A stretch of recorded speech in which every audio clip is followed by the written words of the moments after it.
What a lovely day!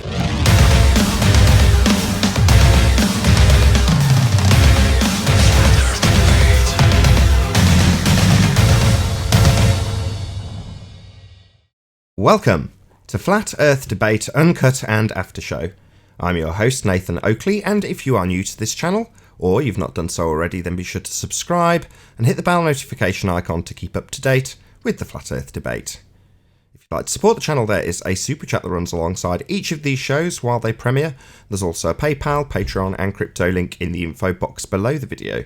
Speaking of Patreon, I'm going to do a quick shout out to all of you who do support me on Patreon. So a massive shout out of appreciation to Abraham Mohammed, Adam, Adrian Quintana, Alistair Main, Blue Ridge Ranger, Burn Fat Till My Stomach Is As Flat As the Earth, Chow Young Cat, Dank, Dave Rakia Gafford, David Robinson, David Wayne Foster, Daz Studio 68, Edwin Johnson, Erwin Jennisons, Felix Hung, Fireball X, God Rockin, Henrik 86, Joshua Balsimo, Kirsten Smith, Liam Nedrick, Life is Short, Maria Neeland, Matt, Missouri Bear, Nagara, Nathan Thompson, Naibai, Rob H,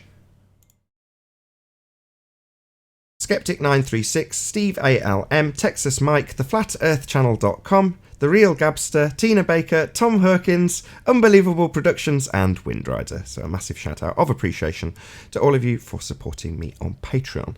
Now I'm going to raise the mic on the G Plus Hangout. We have currently got a couple of technical issues in a couple of different areas, so hopefully the show will run smoothly, but I'll leave you with the dulcet tones of whoever is in the G Plus Hangout while I set up for today's live show. That run the world. So it can never have a value of zero, but it did. So they're using this fake coronavirus response to shut down small businesses, shut down big businesses, and basically rewire and reset the whole world to the way they want it to be. And we already see the signs. Bill Gates wants to vaccinate everybody, tracker chips, technology like 5G could track everyone with an app and see if you've been certified with your vaccine. I mean, this is just one level of play. And there's other levels of play. The one that I look at, which is follow the money. Where did this 6.2 trillion and soon to be $9 trillion go? Where did it go? Well, the stimulus gave everybody who had a tax return $1,200 each and $500 per child, no more than $4,000 per family. Right? So if you're mother, father, and you have, say, 5 kids, you're going to get $4,000 because they're going to give you up to $4,500 per child after the $2,400, the $1,200 for each parent. Well, I know people who got that already. Other people who have never got a refund from the IRS have to wait for a check in the mail. Well, people haven't got that yet.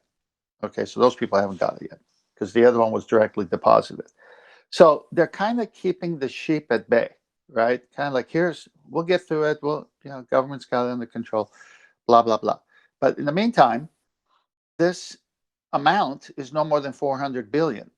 Where did the other 5.8 trillion go? Follow the money, you know what's going on. They paid themselves. They got themselves bailed out, the banks. This is a reset of the whole banking system. They're going to come up with something. And they're buying up stocks and companies and gobbling up mortgages.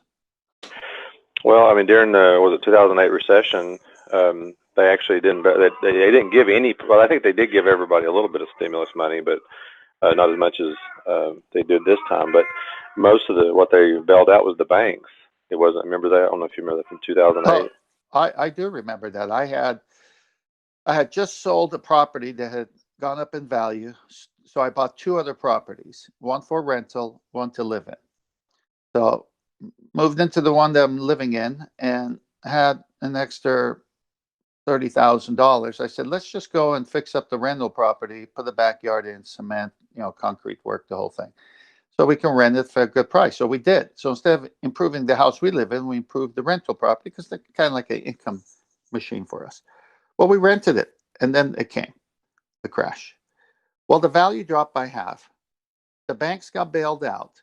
then the banks wouldn't bail me out. I said, look, the renters aren't willing to pay the amount to cover the mortgage, but if I let go, you're going to resell this property for $240,000 to a nobody when I pay double that to buy it. So can I buy it at the 240 since we got the paperwork and everything in my name? I'll just start a new loan, and instead of selling it to somebody else, you still get the money, but I'll buy it again. They said no. So they got bailed out. I didn't get bailed out, and they sold it to somebody else. And this is exactly the scumbag governments we all have. And no one went to jail.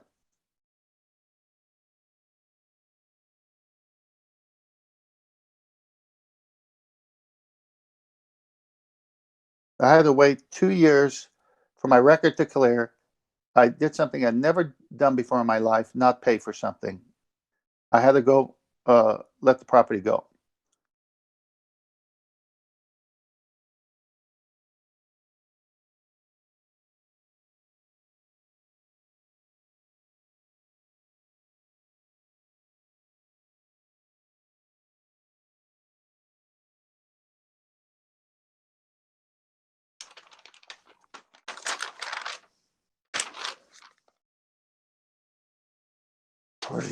Coming in. Morning, good morning. Good morning, Neil. How you doing? Today's my most miserable day. It's laundry day, so I'm just going to be listening. Laundry day. Hate laundry. Yeah, go to a laundromat down the road, pain in the neck. Good morning, people. Good morning, chocolate. Yo. What's up? What's up? Celebrating. Hey, morning. Hey, babe.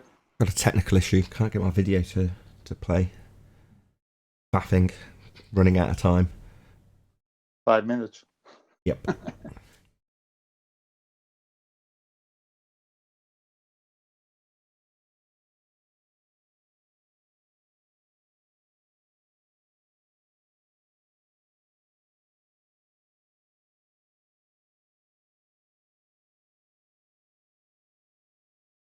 So, chocolate, did Zanuck go to all the talk shows for the rest of the day yesterday, defending his crumbling argument till like 7, 8 p.m. at night, like he normally does? Oh, I would have no idea. It's, I don't know. That's what he normally does. He loses in the morning, and then he has to regain everything by evening. And then he does a tour of the losing during the day. Yeah. Annie? Stayed on the after show. That's what he did. That's classic, man. Pathetic. You should have heard Rumpus and Zanuck after show. That was hilarious. Really? Yeah. Why? What happened? Oh, those two clowns, I've heard them before. They both get to arguing. It was hilarious. You agree with me? No, I agree with you. No, you were wrong. And then they finally ended up kissing each other.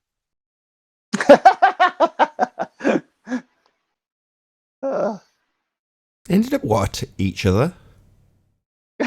Making up and kissing each other. Oh, I see. Figuratively.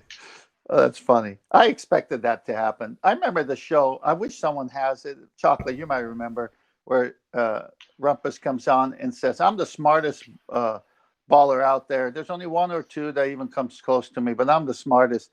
We should have that clip and play that for. It was perfect for Zanuck yesterday. Yeah, I know. Sleeping Warrior had that on his channel. I don't remember where he got it from, but yeah, Okay, Rumpus I'll ask. basically threw all the ballers under the bus. Said none of them are on his level of ballerness and refraction, and he's the master of refraction, basically. Like, it's just nonsense. It's funny, man. He's so Hilarious. deluded, man. Deluded.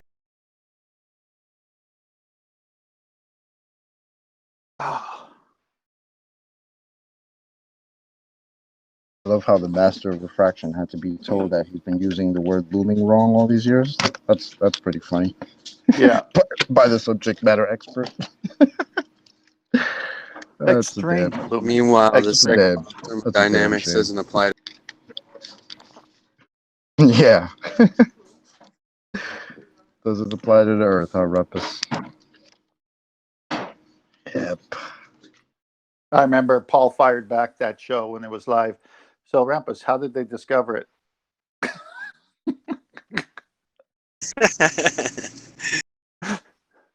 Uh,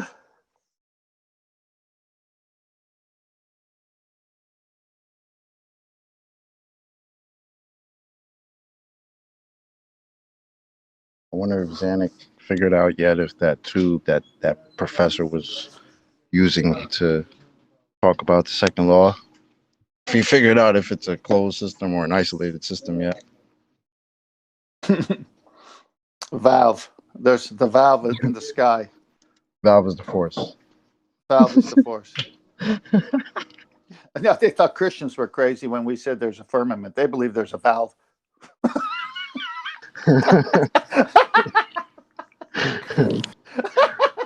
Can't make this shit up, man. Shoes. What up? Oh my gosh.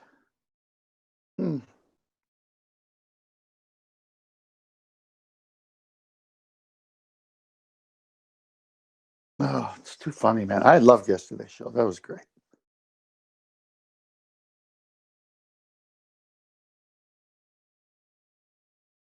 Wonder if my man, Gradient, Gradient, Oh yeah, the first one. Gravity. Yeah, that guy. Yeah, what's his name? Because he I, sounds I, like I have no idea. I don't know who that is. he sounds like a distraught KGB agent.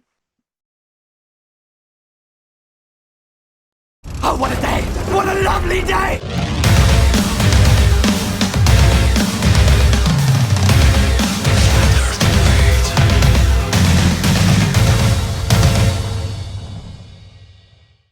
Welcome to Flat Earth Debate Live.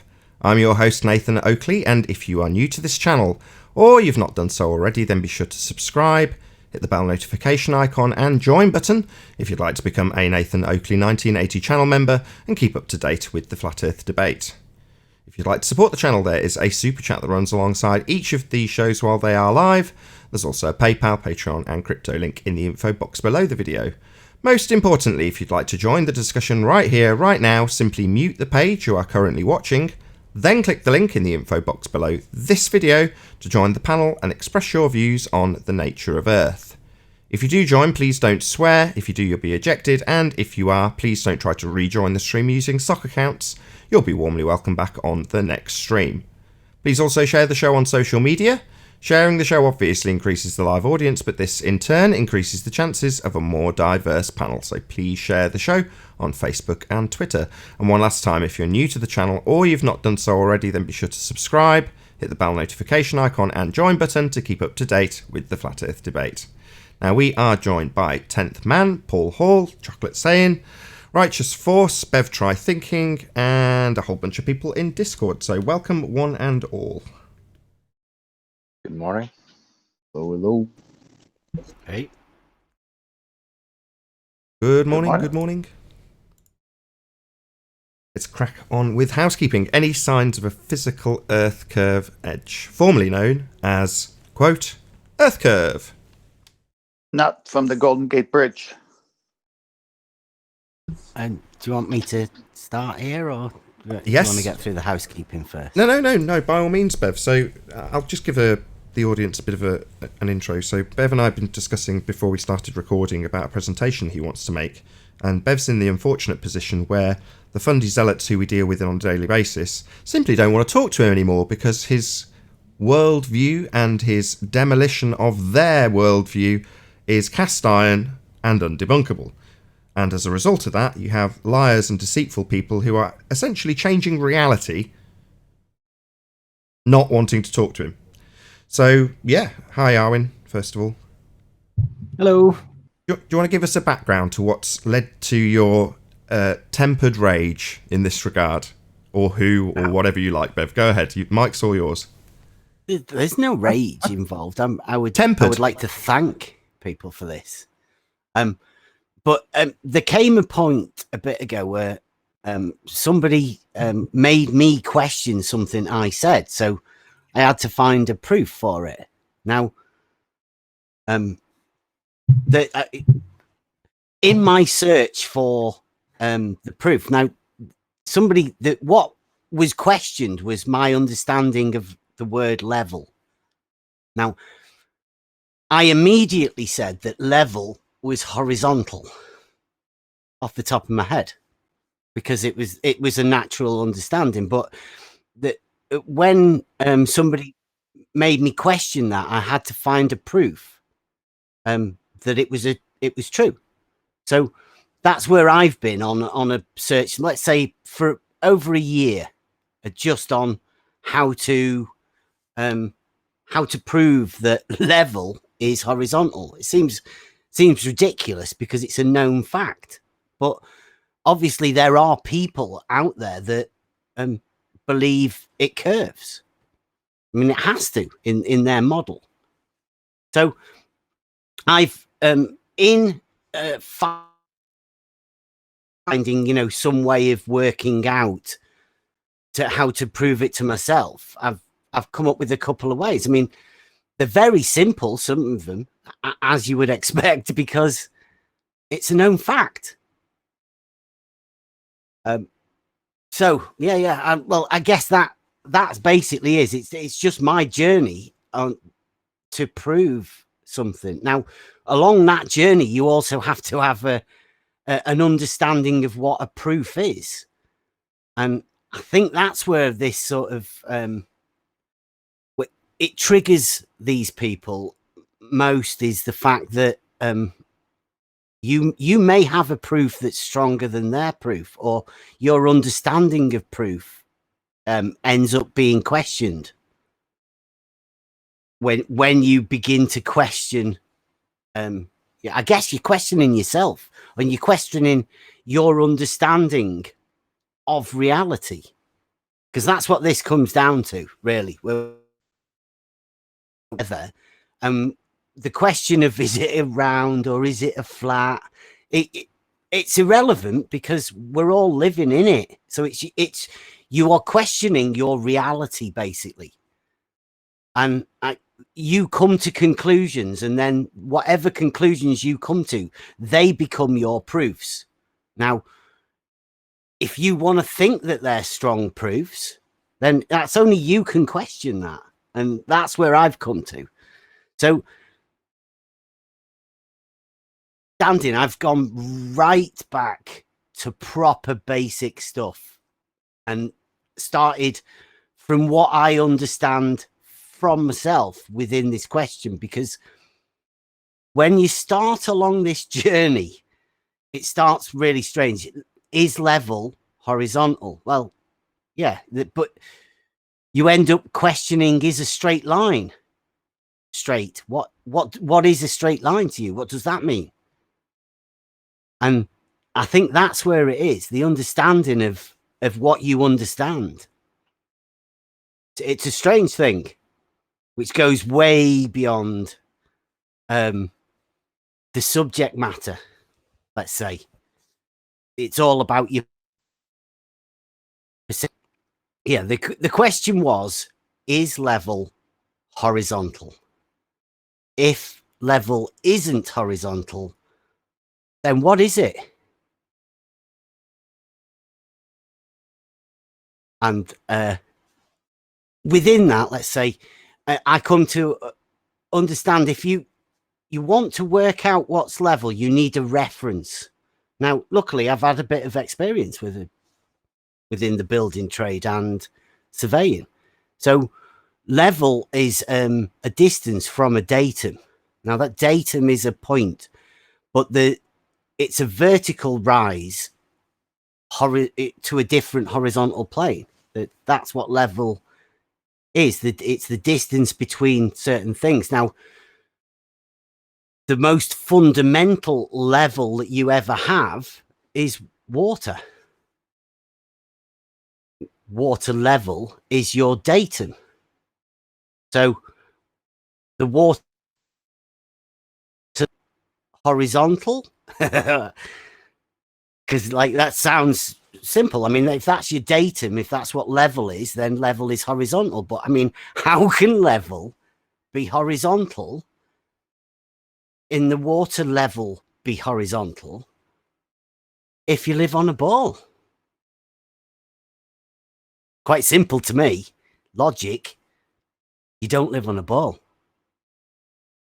Okay, so just repeat it. The simple premise that you're standing by and the bastardization of that simple geometric premise, which is being punted by certain individuals who will hopefully come to shortly.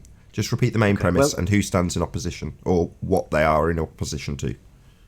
Well, the basic logical premise would be if the Earth is a spherical object, then the surface of liquid water must curve. Very simple concept, a very simple idea, but the water level is known to be a horizontal plane datum. So yeah, that's the basic concept. It doesn't take you long to come to that, you know, in your questioning of yourself. Everyone must be the same. Everybody knows what water level is and sea level. That's your datum for surveying. So it's either horizontal or it's not. Apparently, everybody's aware of that until for some reason you come into this argument, and then all of a sudden you realize that, well, that wouldn't make sense if we live on a ball, right? Yeah. So rather than everybody just saying, yeah, I guess we don't live on a ball. No, they have to go the I don't complete know. opposite direction. Level is curved. Why not? They got our level. I'm glad you said that, Arwin. So I'll just get back on track. So at some point in the mathematics, they have to hustle in an R value. So the example we discussed before the show started recording was the Aristophanes measurements, and they're smuggling in of a presupposition that you're on a curving surface. Now, for that presupposition to be smuggled in and accepted, you've got to be brainwashed from birth, essentially. And without, I don't want to steal your thunder because you repeated it back to me, so I know you're capable. I'll just stop and you can carry on from here if that's okay, Bev. Yeah. What, you want me to go all the way back? I think it's relevant to this subject, yeah. Okay. Well, in finding out and researching and looking at this, you end up going within yourself, and you have to understand how you personally think about things, because if you understand the water level is horizontal, then it's horizontal. It's very simple. And I was thinking, why am I different? So I went back, way back. Now, in my life, a fair few things has happened, as they do to everybody. But when I was about 6 or 7, I was in a car crash. Now, my mum died in that car crash. There was only me and her in it, in the car. And apparently, when they picked me up from the car, I was awake. So my memory has been wiped from an early age. But that may not seem apparent, but in a minute. When you're growing up, or when you are born, your brain goes through a few different stages, and up to the age of about 6, 7, 8, your brain is within I don't know, is it called gamma or whatever, but it's a hypnotic state where you take on information without question. It's just poured into you. It's meant to be, it must be a sort of a boost, because your parents need to get you going, and they need to get you on track with certain things. So that's where you should have the thing. But the globe model is taught from ages It's key stage 1 and 2. So the model is implanted, and it's only taught at those early ages. After that, it's not really taught. It's sort of just talked about. So what was different about me is that I've lost that model that has been implanted into my brain. So when I say that level is horizontal and it sticks, it makes it's simple for me because I don't have the model that's implanted in my brain. Now, most people, I would say, have that teaching that's gone in there. So even you listen the fact now that you know level to be horizontal, but there's something within your brain that's telling you it can't be that simple. Can't be. But it is. It must be. If you follow the logical process, the water level, if it's not horizontal, what is it? What could it possibly be? And if it is a curve, then think about this logically. How does that curve work? Because water can't do that logically or anything. So I've developed a test. Sorry, go on. Anyone want to? No, I was gonna ask, did you ever try to just walk up to somebody like in the street randomly and ask them this question? Because I feel like in the context of this conversation, like, yeah, that might be a problem. But if you just walk up to normal Joe Smith on the street and ask him, is level curved? He'd probably just look at you like you had three heads, right? Until you put it in the context of this, all of a sudden that cannot make sense. Yeah, I've developed. Tony said I should develop some questions, so I did. I've developed about 8 sort of questions, or you can be took as statements of fact or whatever, that you can lay out, and you can ask anybody these questions, and you'll end up with answers. And then at the end of these questions, you can remind them that they live on a globe. They think they live on a globe. And then go back and redo this same set of questions. And somewhere along the line, they will have to mentally bend one of those lines. It's crazy when it happens. You can watch people do it. I mean, people won't talk to me. None of the ballers are willing to come and talk to me about this. So who specifically? Who? Well, you said when we discussed it earlier, you were saying there's certain people who are punting the idea that's in complete and in total opposition to basic Euclidean geometry and the principles and axioms that it's based on. And I want you to name names. Who is it that you're talking about? You've got the big surveyor Jesse Kozlowski has said he has measured 8 inches per mile squared. The main surveyor. He's got videos out there saying that he has measured vertical plumb lines are not parallel. You've got Aaron Burrell. That's he measures curvature of the water level daily. They have to, they have surveyors out there that they call geodetic surveyors that have to be able to measure curvature of the water level. They must. It's within their model. The water level must curve, but they also have this rule that locally it's horizontal. So it's a mind game that they're playing within themselves also. They're tricking themselves at the same time. How many locally horizontal planes does it take to make a ball? Yeah. Okay, Well- so just for the purposes of anybody who wants to go out and poke the bear in their comment sections, I'm not subscribed to any of these people, so unfortunately it won't be me, but maybe members of my audience. So we're talking Jesse Kozowski. Who's the last guy? Sorry, The main surveyor, Aaron Burrell. Aaron Burrell. Any more for any more? I'll George. I'd have a word with George. He's a surveyor. Supposedly, Sean G is a surveyor. Did you know? Really? Okay, fine. So George Netanyahu, Sean G. Anybody else?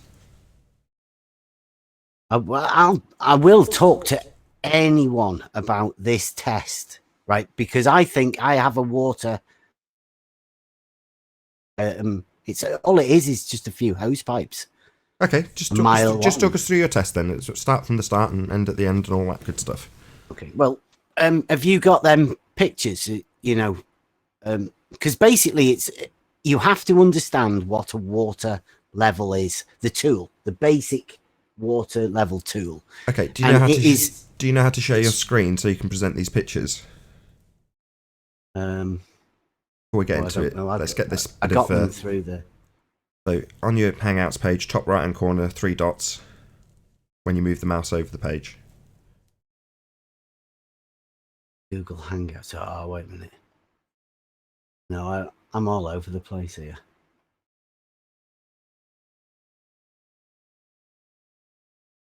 The 3 dots.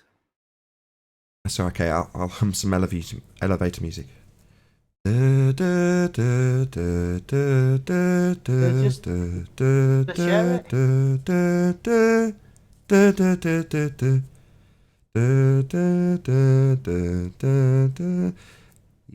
getting on okay? Figured it out? Yeah, I pressed it, didn't I? But I don't know. It doesn't seem to be doing. Okay, let's try it a different way.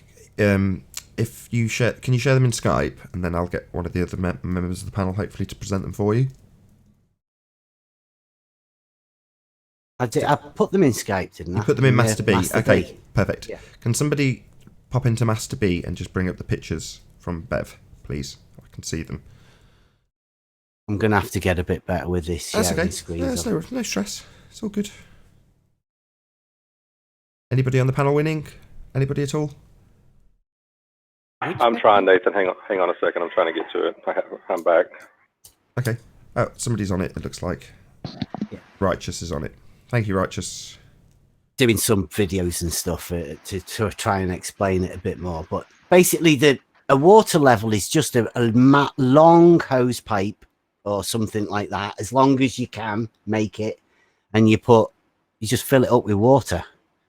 And the level at each end of that pipe will be level. It will be considered a horizontal plane between the two.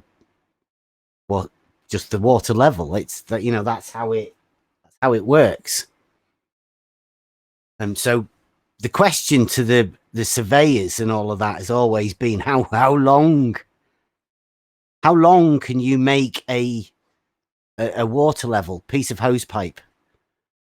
How long can you make that before it stops being a horizontal plane between it? So that's the question. So Okay, hold on. Let's poke the bear again. So before you go on, you said there was somebody who specifically said that they'd measured 2 vertical plumb bobs as not being perpendicular. Who was that? That was the main surveyor, but that's the wrong way. This you can't be doing. Well, I suppose proving that the water level is a horizontal would disprove non-perpendicular verticals too. Yeah, there we go. There's a question. What's that called? Non-perpendicular geometry. What's it called? What are they doing?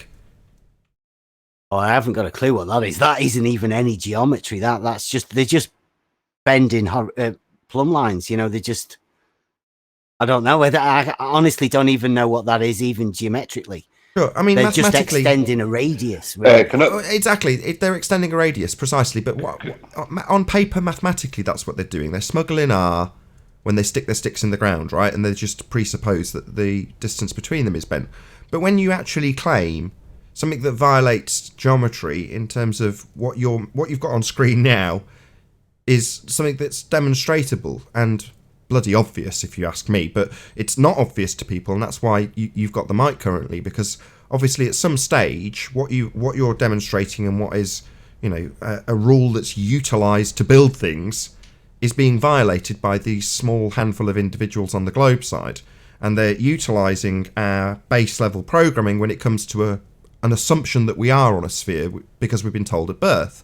So when they not only smuggle in R mathematically to extend out a radius, but they literally declare that what you're prepared to show and can be tested is actually not occurring, which would be to say that these lines are no longer presenting as level. The one at each end would actually show that you've got extended radius, you know, pointing out in different directions. Could I say something very quick on that about what they're doing? Yeah, you go ahead, and then we'll get back to Bev in his presentation. He's not quite done. Yeah, very quickly. What they're doing is they're trying to claim a different direction of down, something that Adam Meakin disproved with an accelerometer on a plane. That's what they're trying to do by changing the plumb, by saying that plumb bobs have are of two different distances apart. Okay, thank you. Okay, well, do you want to carry on, Bev? Yeah. Well, the whole idea was just to work out whether level is horizontal. I mean, that was it. I wasn't going at this to prove the shape of anything or to prove anything else other than level being horizontal. That was it. Level is a straight line on a horizontal plane. Original claim, it's been my only claim, and my only proof is for that purpose. Now, what that comes along with, fantastic, but basically just back to the claim of the water level test. So if you have a hose pipe, let's call it 2 miles long because it makes the mathematics easier for them. So you've got one length of hose pipe that's 2 miles long, and you fill it up with water, and it has a water level in it, either end. Now, the question is, what happens to the bit in the middle? That in order to prove horizontal, a straight line, you have to show what happens in the center of that water. That's it. I mean, can I get you a... Yeah? Is that all right? You talking to us or someone off camera? Yeah, I'm talking. I just need a confirmation that that's all we're trying to do. Is we've got our initial baseline of 2 miles long hose pipe, says it's a water level.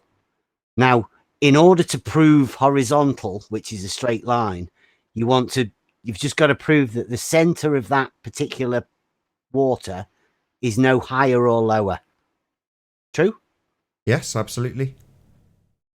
So this is where my test comes in. What you do is you get two smaller, completely independent water levels that are 1 mile long. So they go from the outside into the middle. And then you put a T-junction on the initial one in the middle as well. So you've got two reference points from the outside to the middle, and another reference points there in the middle that are completely different, but also level. And I say that would prove shape or whatever, Now, it may show that there is a big bulge in the middle. I mean, I don't know. I mean, these people claim it would. So if they say it would, so the test is just that. It's a test to prove one or the other. I don't know what it'd do. Well, I do, because it's water level and it's horizontal, and it can't be anything else geometrically. Well, yes, I was going to say, given that you're doing this, you've got the word water level. Are you saying this would be done alongside water or in water? Because presumably the water itself would demonstrate this, right? If you did it on a canal. Well, yeah, that's initially what the very, very start of this, we went with my son last year, beginning of last year. We bought a P1000 and we went to do the Bedford level test. So we were there with Roxanne and John of the Didsburys, and we with Dr. John D. We were all there doing the Bedford level test, and my lad's got his brand new camera. He's in the dinghy and they're zooming it out and they're watching the guy disappear into the refraction, and it's fantastic to look at it. But as I'm sat there, I'm thinking, what are we doing? Like, why can't they see that the water level is level? What are they doing? Because I'm sat in the dinghy thinking, well, if I get a surveying pole and we sort of measure the height and we just work alongside the canal, and then we go back down and we measure it back, and it's going to be level. So this developed from there, this idea in my head that what are people doing? You can shine lasers and all of that. You can do whatever you want. You can look over it and all of that.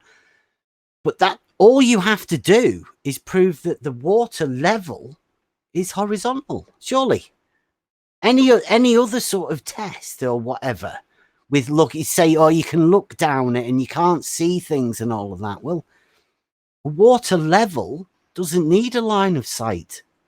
One of the best tools, that's one of its best purposes. You can use it on building sites and go round corners where you don't have to see the initial other side.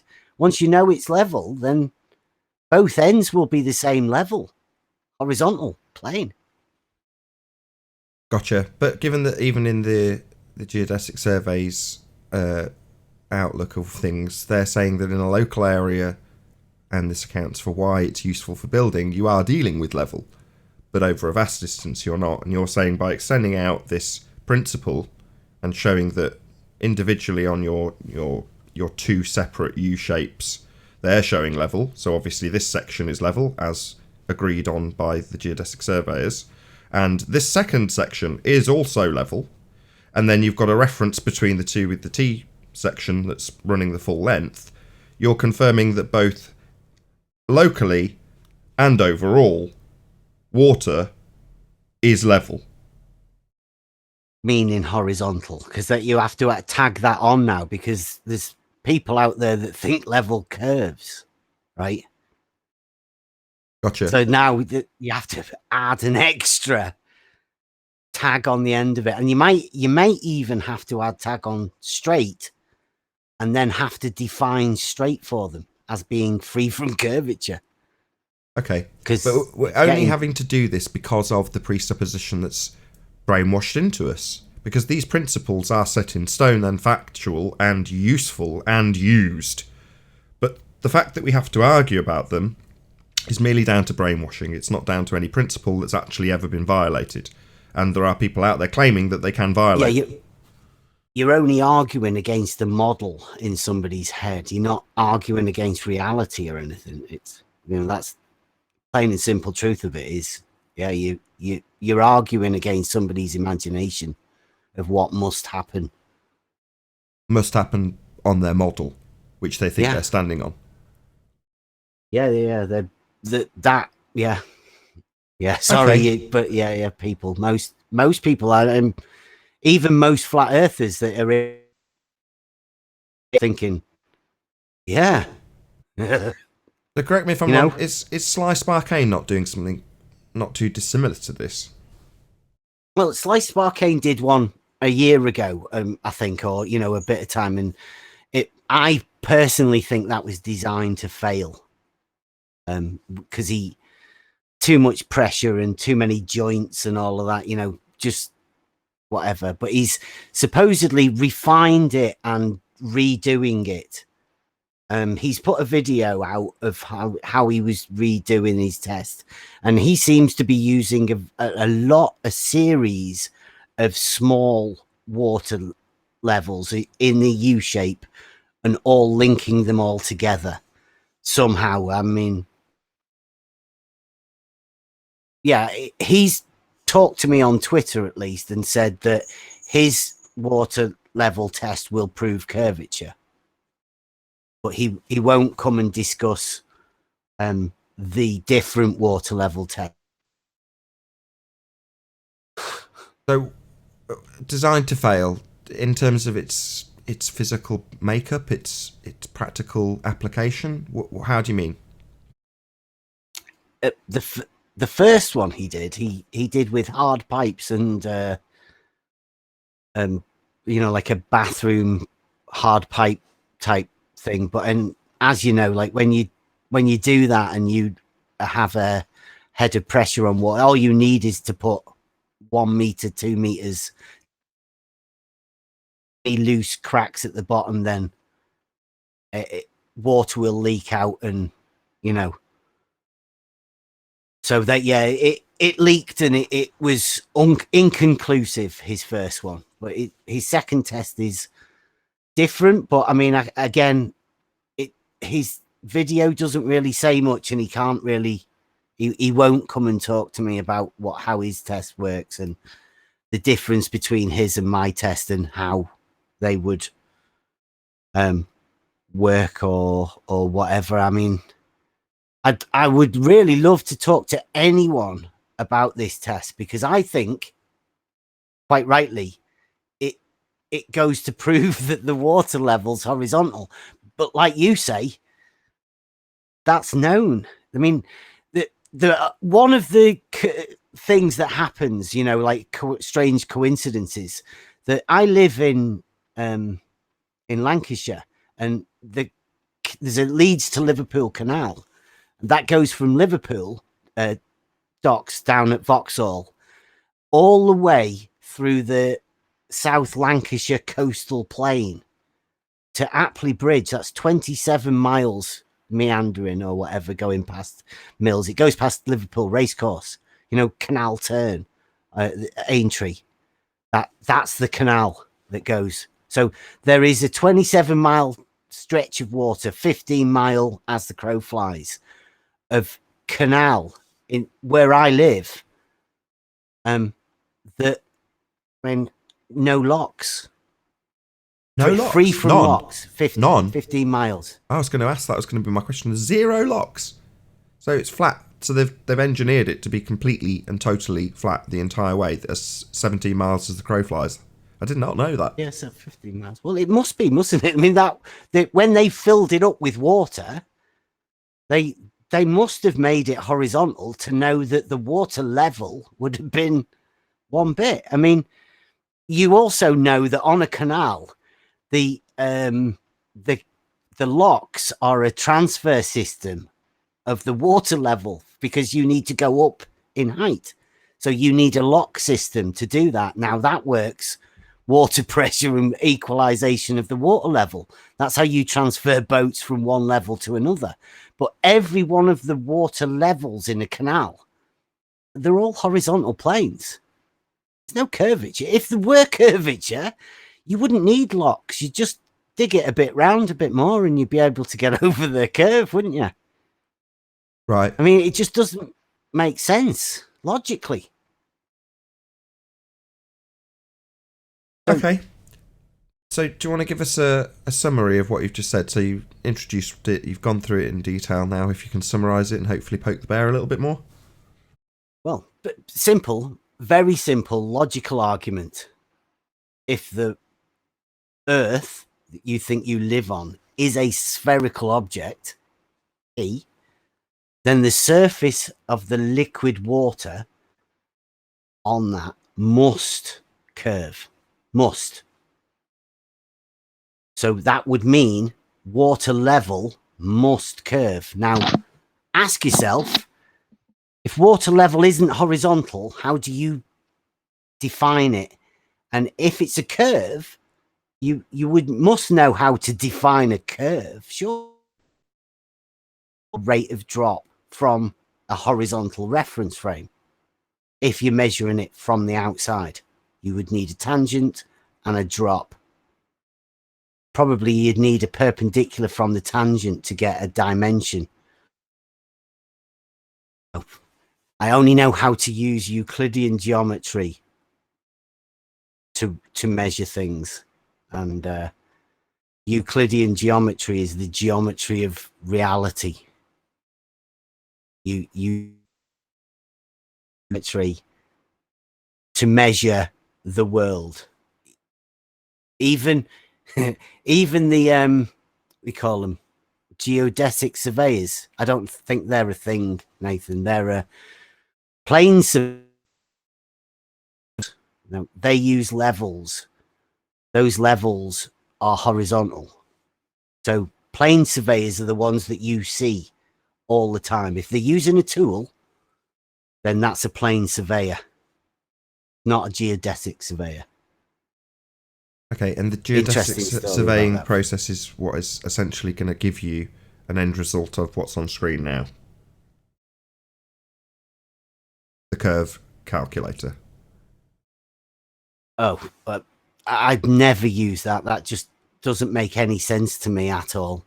No, but when you described what it gives you in terms of drop, in terms of having a sagittor, in terms of assuming that a level surface is actually curved, that's the end result, correct? Yeah. Because don't forget, at one end of the water level is the one that you're holding, and the other end must be below you in order to, right?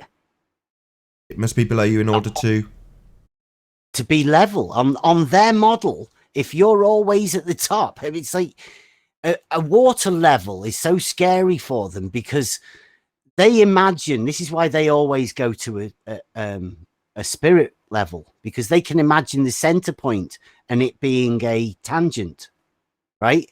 Can imagine it being on a curve and balancing to be horizontal on the top of the curve. But a water level doesn't work like that. It has two external points, right? So it becomes really awkward because in there, if you take this as their model, then one end has to be lower in order to be level. But then everybody knows that all the water would pour out. So they have to then adopt a mental level. But then in doing that, they have to imagine that the point in the middle actually gets higher. It's a crazy mind trick when you think about it, logically. It'll take you on a ride, and I think that's where these people struggle. The model just doesn't fit. And the only way they get away with it is by brainwashing you into the natural progression into presupposition. In other words, well, we already know it's a sphere. Therefore, this is acceptable to presuppose that the water, which is actually level, must curve. And then, like you say, you go on a merry dance of trying to square a circle. Yeah. Well, then to quote a certain what do you call it, scientist, quote unquote, who's an expert in exoplanets, well, then the model's wrong. There you go. It's simple. Because she could just declare it just like that. Well, the model's wrong. So why can't these guys who are defending this very model?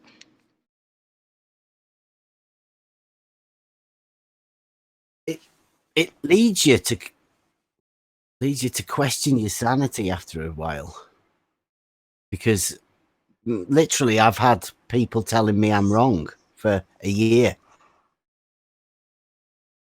Don't be stupid. Of course it curves. Some guy wrote it down that it curves. It must curve. There's a ball. I mean, I've talked to my dad. It must curve because I am under the presupposition that we are on a sphere, that the model is the reality I'm standing on. Therefore, quote, it must curve. Well, it doesn't. Oh, it can't, but it must. But it must. Yeah. Excellent. I had a conversation with my dad, who's 75, and he will agree with me every step of the way. Yeah, level's horizontal and canal must be horizontal. Yeah, it's the water level's horizontal. Of course it is. But it must curve still, because we live on a ball. No, it's not. It's so ingrained in people's brains that they can have this. Cognitive dissonance has been taught. You've been taught to accept it without even knowing. And you've also been given permission, right? Because you don't necessarily have to work at the really is level. So you can just mix and match reality however you want, right? To make it fit your model. Isn't that great? But it happens as well. That's what they do. And they can't admit it. Like, is there any ballers here who really wanting to tell us your understanding of the word level? Feel free. Anybody in Discord? Yes, where is the proof that the level is horizontal? Horizontal. Sorry? Where do we see it? Sorry? Can you repeat yourself, please?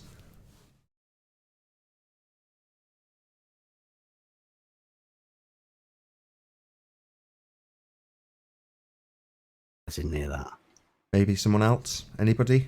He said, where's the proof that level is horizontal is what I got. Water. Yeah, I said that. Water used in construction to make sure things are level. Where's your proof that level is curved? Go ahead, Chocolate. Can you repeat that? Where is your proof that level is curved? No. You just ask him. We need to know the number. Like, at what rate does it curve? I mean, just saying it curves is meaningless. It means nothing. Well, I mean, even a definition, level, a horizontal plane or line with respect to it isn't above or below. I've been told that is for the stupid people. Only because you're not clever enough. Right, fair enough. Any more for any more? Buddy. I think that quotation you had, Bev, about the time and geodetics. It was on your screen, but I don't think you read it, or was that one? Your most recent find? Oh yeah. Well, in this search, you come to understand that these people, they must have a curved straight line, right? So you go to find out where they get this from, and it takes you into strange places, into special relativity and what was it? World lines I was talking about, that in a way to understand the fourth dimension, they make a 2D graph with the X and Y axis and put time on one and matter on the other and whatever. And they make a line, right? Now they call that line a world line. And then I found a clip and I gave it to 10th. I don't know where it is. Have you got it there, 10th? Or, but if you let me post it. Let me find it and post it. If you look up world lines within this strange Romanian geometry that they've had to make, it does actually say that these world lines are called geodesics. Right? So again, they have an ability to be able to say truthful things, but them to not really make any sense once you actually look at them. So the geodesic is a concept of a strangely imagined geometry. Sorry, I've got a phone call. Well, good. It's been covered well. Thank you very much, Bev. Hopefully you'll come back and chat a bit more about it once your phone call's over. But yeah, brilliant. Nathan, Excellent the presentation. article's there. You may want to look at it. In where is it? Master B, world lines in special relativity. It's pretty interesting. Did Homeboy ever come back with his level is curve proof? Or what? We're still waiting on that? Yeah, I think. I like the adjective definition of it: having a flat and even surface without slopes or bumps. There's that word flat again. It's weird. And without slopes. So there goes having a curve in a level. Funny how that works, huh?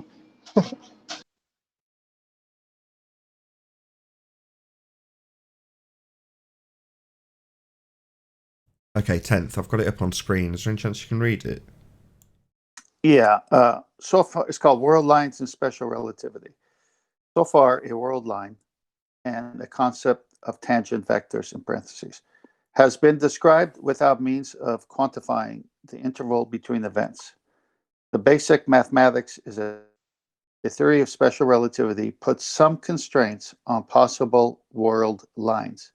In special relativity, the description of spacetime is limited to special coordinate systems that do not accelerate and so do not rotate either, in parentheses, called initial coordinate systems. In such coordinate systems, the speed of light is a constant. The structure of spacetime is determined by bilinear form, which gives a real number for each pair of events. The bilinear form is sometimes called a spacetime metric, but since distinct events sometimes result in a zero value, unlike metrics in metric spaces of mathematics, the bilinear form is not a mathematical metric on spacetime. Last paragraph. World lines of freely falling particles / objects are called geodesics. In special relativity, these are straight lines in Minkowski space. Often, the time units are chosen such that the speed of light is represented by lines at a fixed angle, usually 45 degrees, forming a cone with the vertical time axis. In general, useful curves in spacetime can be of three types. The other types would be a partly one, a partly another type. What did he just say?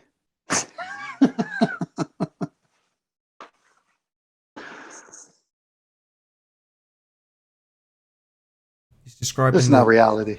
He's describing the fundamentalist doublespeak of space-time and geodesics. Yeah. Non-reality. Can't get a sextant to work on a curve. Sorry, boys. You need a horizontal horizon.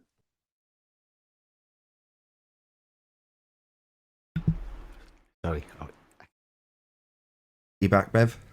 Yeah, I would say, and I'd be quite willing to make the claim that your whole understanding of the word horizontal and how you balance and all of that, you know, the whole what everybody understands of it, it's a straight line, and you know that because of what the water level is. That's the water level, rather than the water level being horizontal. I would say the water level defines horizontal as a thing. It, like, just as a plumb bob defines vertical.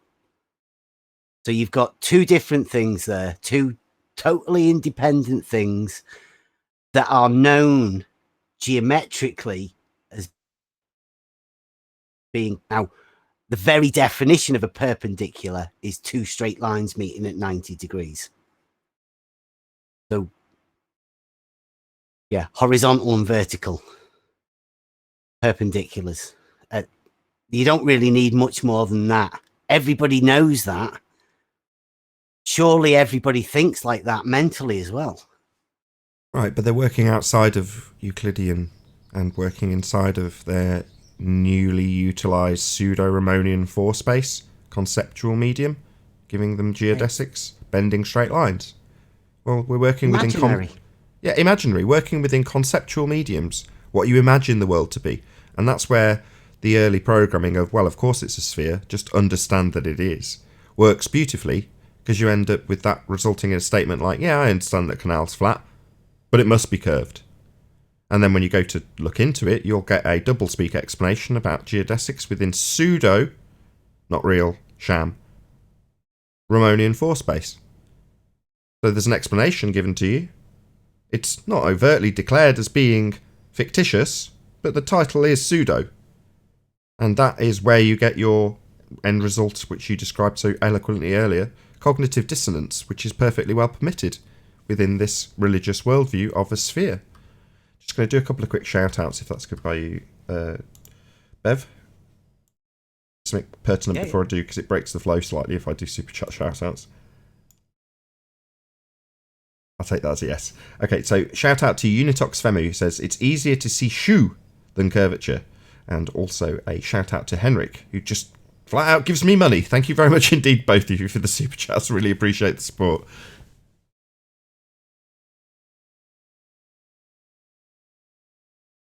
Well, I'll say a thank you now, Bev. Excellent, excellent presentation, and I think you've poked a few bears, you've made your point clear. It requires a lot of explanation, even though it's actually really simple. Shouldn't require any explanation, but there's obviously a disconnect in the people we're dealing with, and the general public, most of the Western world, because of their early programming, to reject the ideas that are holding true and making their buildings stay up straight. So there we go. Thank you very much, Bev. Okay. Thank you. Got 6 minutes left on the live show. Is it worth rattling through the rest of the housekeeping questions? Or is it worth asking the guy that spoke up before about his is there proof that level is horizontal? I mean, does he have proof of something to counter that? Chicky, do you have any evidence that straight horizontal is actually curved? Posted the video. You can look at it. Can you tell us what's in the video? Obviously, I'm not just going to play someone else's video on my live show. Can you tell us what it contains and how it proves level is not horizontal? It's horizontal. It shows the difference between horizontal and level. No, we don't. We're not looking for the differences. We're looking for how they're the same. That's your model. Your model says that they're the same. My model? Yeah, the heliocentric sphere Earth model with a presupposed R value, recently debunked by the Black Swan. That model claims that level is curved. Horizontal's not straight. Level is curved. Yes. No. We're asking you to prove that rather than just declare yes and give us your religious belief that that is actually the case. We're asking you to give us a demonstration. It gives a demonstration. It makes a horizontal. It makes a horizon what? A not actual location do something. Who cares? It's not a physical location. It's not a geometric sphere edge. So who cares? It's not an actual location, mate. Horizon, who cares? We debunked the horizon as being a physical geometric sphere edge with something called the Black Swan. We don't see the geometric horizon. No, ringing any bells? He's not looking at horizon. Now you're cutting out. We're not getting a clear, concise demonstration of how level, horizontal, is actually curved. Of course, if you don't look, you will know.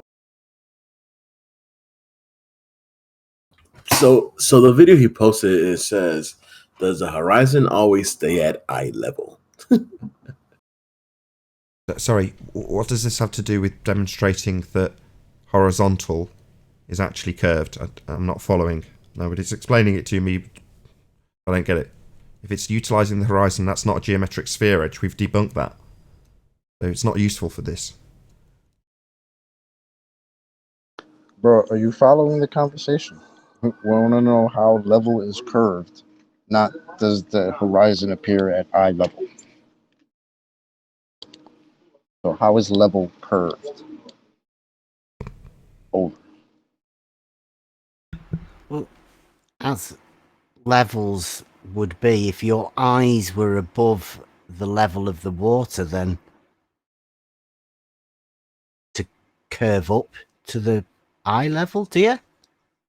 Is that the claim that he's saying that he's not seeing? I don't know. We don't know. What's his claim by that? Yeah, we don't know yet. Good I'll point. summarize it. I can summarize it quick. Go ahead. Basically, the whole horizon drop thing means the Earth must be curving away from us. But he doesn't know that the horizon curve can appear closer. And if it can appear closer, it can also can appear lower. I see. So he doesn't understand that part. Can you just confirm that's the case, Chicky? Are you claiming horizon drop?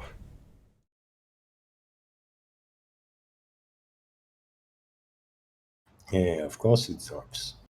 So you are that you're using Al-Biruni and his claimed measurements to acquire the R value by utilising a physical geometric sphere edge horizon and how much that physical geometric sphere edge horizon drops, and measuring it out based on its presupposition of being physical and geometric. No, I'll just use your side's defence to our debunking of the geometric horizon, which is to say, we do not see a geometric horizon. So this horizon nonsense with its dip that Al-Biruni utilised, yeah, that's gone completely. If you don't see a geometric horizon, it's always refracted, definitely refracted from up high, obviously going through all those different gradients that you're always banging on about. You're not seeing a physical geometric sphere edge horizon to measure a drop or dip from, because we do not see the geometric horizon. Right, guys? Can I just give you a reality geometric view on this? Go on. Because again, this is sound really strange coming from my point of view. It's like if your feet are on a level, then your eyes are on a different level. So what are you measuring? You're measuring the difference between your eye level and the ground level. Like, nobody says that has to curve, does it? It's just lower. Yeah, it's going to be lower. The higher you go up, the more difference there will be between that level that you were on and the level you are now on. There's a drop. I mean, why is anybody assuming a curve? Like, the drop would be there in reality, wouldn't it? Absolutely. But the assumption of that horizon dip being physical geometric sphere edge is where they can then draw a line to it and use very basic simple maths to extract out an R value and then declare from then on that the physical geometric sphere edge is what they're dealing with. Fortunately, as I say, we've debunked that with the black swan. So there's never ever going to be an assertion that you're measuring something physical that was formerly the geometric sphere edge horizon. It isn't. I'll say it a third time.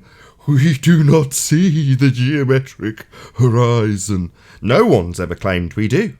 It's just a thought experiment. And with that, I'll say, if you are watching this on the Nathan Oakley premiering stream, then stay tuned, as there will be an after show to follow.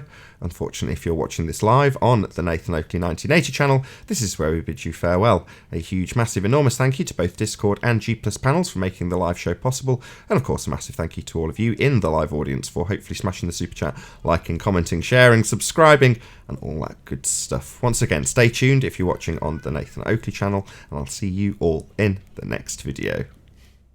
Oh, what a day! What a lovely day!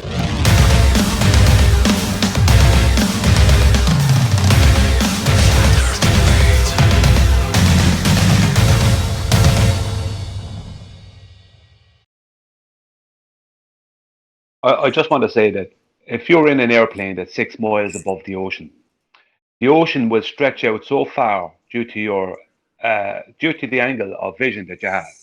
Will be so great that the ocean will stretch out underneath you and away from you so far that it will appear to be at eye level. But if you were to actually but if you were to actually calculate the dip, there would be a dip between your eye level and the horizon. And that dip would be absolutely proportional to how close or far away the horizon is to you at that particular time and your height above the ocean. So you would, if you put those two things together, the distance to the horizon, which I don't know how you're going to know that, and your height above it, then that will absolutely explain it. There's no need. There won't be any curvature involved. Yes, right. And that's why in a sextant calculation, you must minus the dip where you are on top of your ship or sailboat to the water level, which is set to the horizon, which is at 0 in the 90 degree for the sextant to work. Well said. Hey, Nathan, I've got something on Master B, the American Association of American Geographers. I thought it was a good time to bring that in again. You post it? Just one little sentence. Is that all you want me to show? Well, I've got the title, which is the third picture, so people could see where I got it from. And then I've got the preamble and the conclusion statement. And we've all seen everything in between already. So, which one do you want me to start on? Fictitious geography? Yes. Okay. Want me to read it? Yes, please. Fictitious geography. This is the opening preamble from the Association of American Geographers. In science and also in mapping, we are concerned with nonfiction generally in our work. But all too often, we lose sight of the fact that much of our nonfiction is built upon abstraction and arbitrarily agreed upon convention, like p-values, for instance. With that in mind, today, I will share some words from the glossary to help remember that right there in our nonfiction research is our own fiction that we like to call abstraction and assumption. And then they go through all the terms and all the things that have to do with the earth and things that relate to earth. And they're saying that you can bring in fiction. Not true. Geography? Anyway, the conclusion says, we should embrace the fiction in our science. Isn't that a contradiction right there? The fiction in our science, right there from the onset. But I digress. Oh, 10th man, embrace it. Right? You don't have to operate on the really is level. It's okay. Your timing is impeccable, Chocolate. We should embrace the fiction in our science because understanding what we can measure and what we cannot is a very important step to understanding the world around us scientifically. Or fictionally. Exactly. Okay. What? What's that? They're telling you right there exactly what Bev was saying, but in their terms. You're programmed to think we live on a ball, that water curves, everything else. That's the fiction. But the reality is the nonfiction.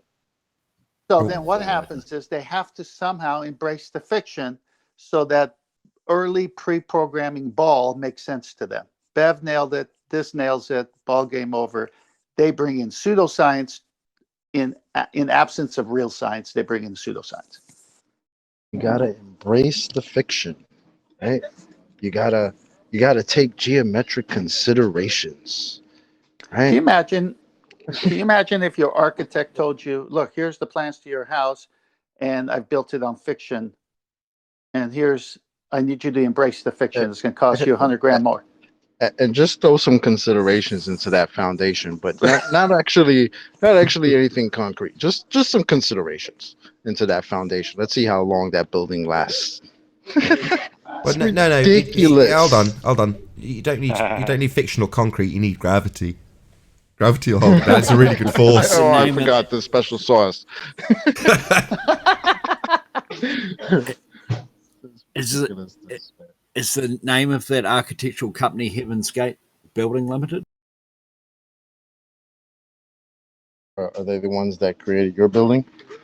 Is that where you live, Jazz? The building that's got geometric considerations, or do you embrace the fiction of the building of your building? Is that how you operate? Hey, I'll chat with you real quick, man. But you can't do it. Nathan can't do it. No one can do it. So, what are you talking about? You're talking now. I can't see how I'm talking to. I don't even know what fucking channel I'm on because it's all fucked up. He doesn't even know where he is. Welcome back, Jazz. You're on Nathan's Oh, show. Jazz. Try to keep up. You know, it'd be good to talk with Nathan. It's been quite a few months, but he's a busy man doing absolutely nothing. I'm sure he's What are you here. up to, I just have something to say there on what we were just talking about. Earlier on there, I mentioned when Bev was going through the presentation, and he talked about the plumb bob lines diverging, right? That supposedly Jesse Kozłowski and this other surveyor guy, I don't know who he is, measured diverging plumb bob lines, right? Now I said that would mean that they are saying that the direction of down has changed. Now, as I said, Adam Meakin proved this to be incorrect before they ever did this on an airplane with an accelerometer, that the direction of down doesn't change. Now, in the chat, this is just a good example of the exact type of psychology you're talking about. In the chat, a guy called Evorgorn, I've seen him before. He's like a troll or something. He started asking me. He put up a thing for me. He said, you don't understand what it is you don't understand what they did to measure or calculate or whatever that these plumb bob lines diverged. And I said, look, are you saying that they are not claiming that the direction of down has changed? And straight away he started coming back at me. At first he was okay, but then he started coming back at me with red herring, saying, "Are you saying first of all he said plumb bobs are gravity vectors, right?" And I said, "Look, you're adding in a load of arguments there." I said, "Just that we could argue about all day. Just is the claim from these people that the direction of down changed?" And then he came back at me with red herrings, saying, "Are you saying that a plumb bob does not show the direction of down?" And I said, "That's a red herring. That's not the argument we're having." And I tried to bring him back to what we were about the actual argument about the claim that direction of down is changing. And then he came back at me with another one. And then when I told him I'm having nothing more to do with the conversation because he's using stupid tactics and we're not having anything proper or anything real, what's the point? I see him going around spamming it into chat. But why do distances between plumb bobs diverge? I know. Was that? Sorry, but why the distances between plumb bobs diverge? So without actually having any actual evidence whatsoever that the direction of down is changing, right? He has already accepted exactly what he was told and is now parroting it out to the world. Like without any evidence, he just went, "Yeah, they did this, and this is the truth." He has not, this is the problem. So he's basically now he's going to parrot that for as long as he can to as many people as possible that plumb bobs are divergent from each other. Well, no, it's not really the problem. It's just a misunderstanding. It is the problem because if you're claiming that plumb bobs are diverging, it means you're claiming the direction of down is changing. But that can be proven to not be the case with an accelerometer. Okay, but that would mean that you would mean that plumb bobs would have to be very close together, even a kilometer together, and you would expect to see a difference. I'm not making the claim. It wasn't me making the claim. It was these surveyors, Jesse Kozłowski and some other guy. But it's common knowledge that bridges miles, 3-4 miles apart, the towers are an inch or two apart from the curvature of the Earth. This is common knowledge. You know what's funny though? Really? The water underneath those bridges. Hold on. Suddenly, hold on. Everyone, hello. Jazz is in the middle of talking. Go ahead, Jazz. Oh, g'day, Nathan. It's been a while. How are you? Yeah, pleasantries aside, you've just made a claim about bridges not being perpendicular, and this is what commonly known, as opposed to spewing what you know. Can you back that with a bit of cowbell? No, I'm not going to back it with any mathematics. I'm not going to back it with anything. I'm going to back it with why? Thank you. We don't need to hear your religious belief. That's wonderful.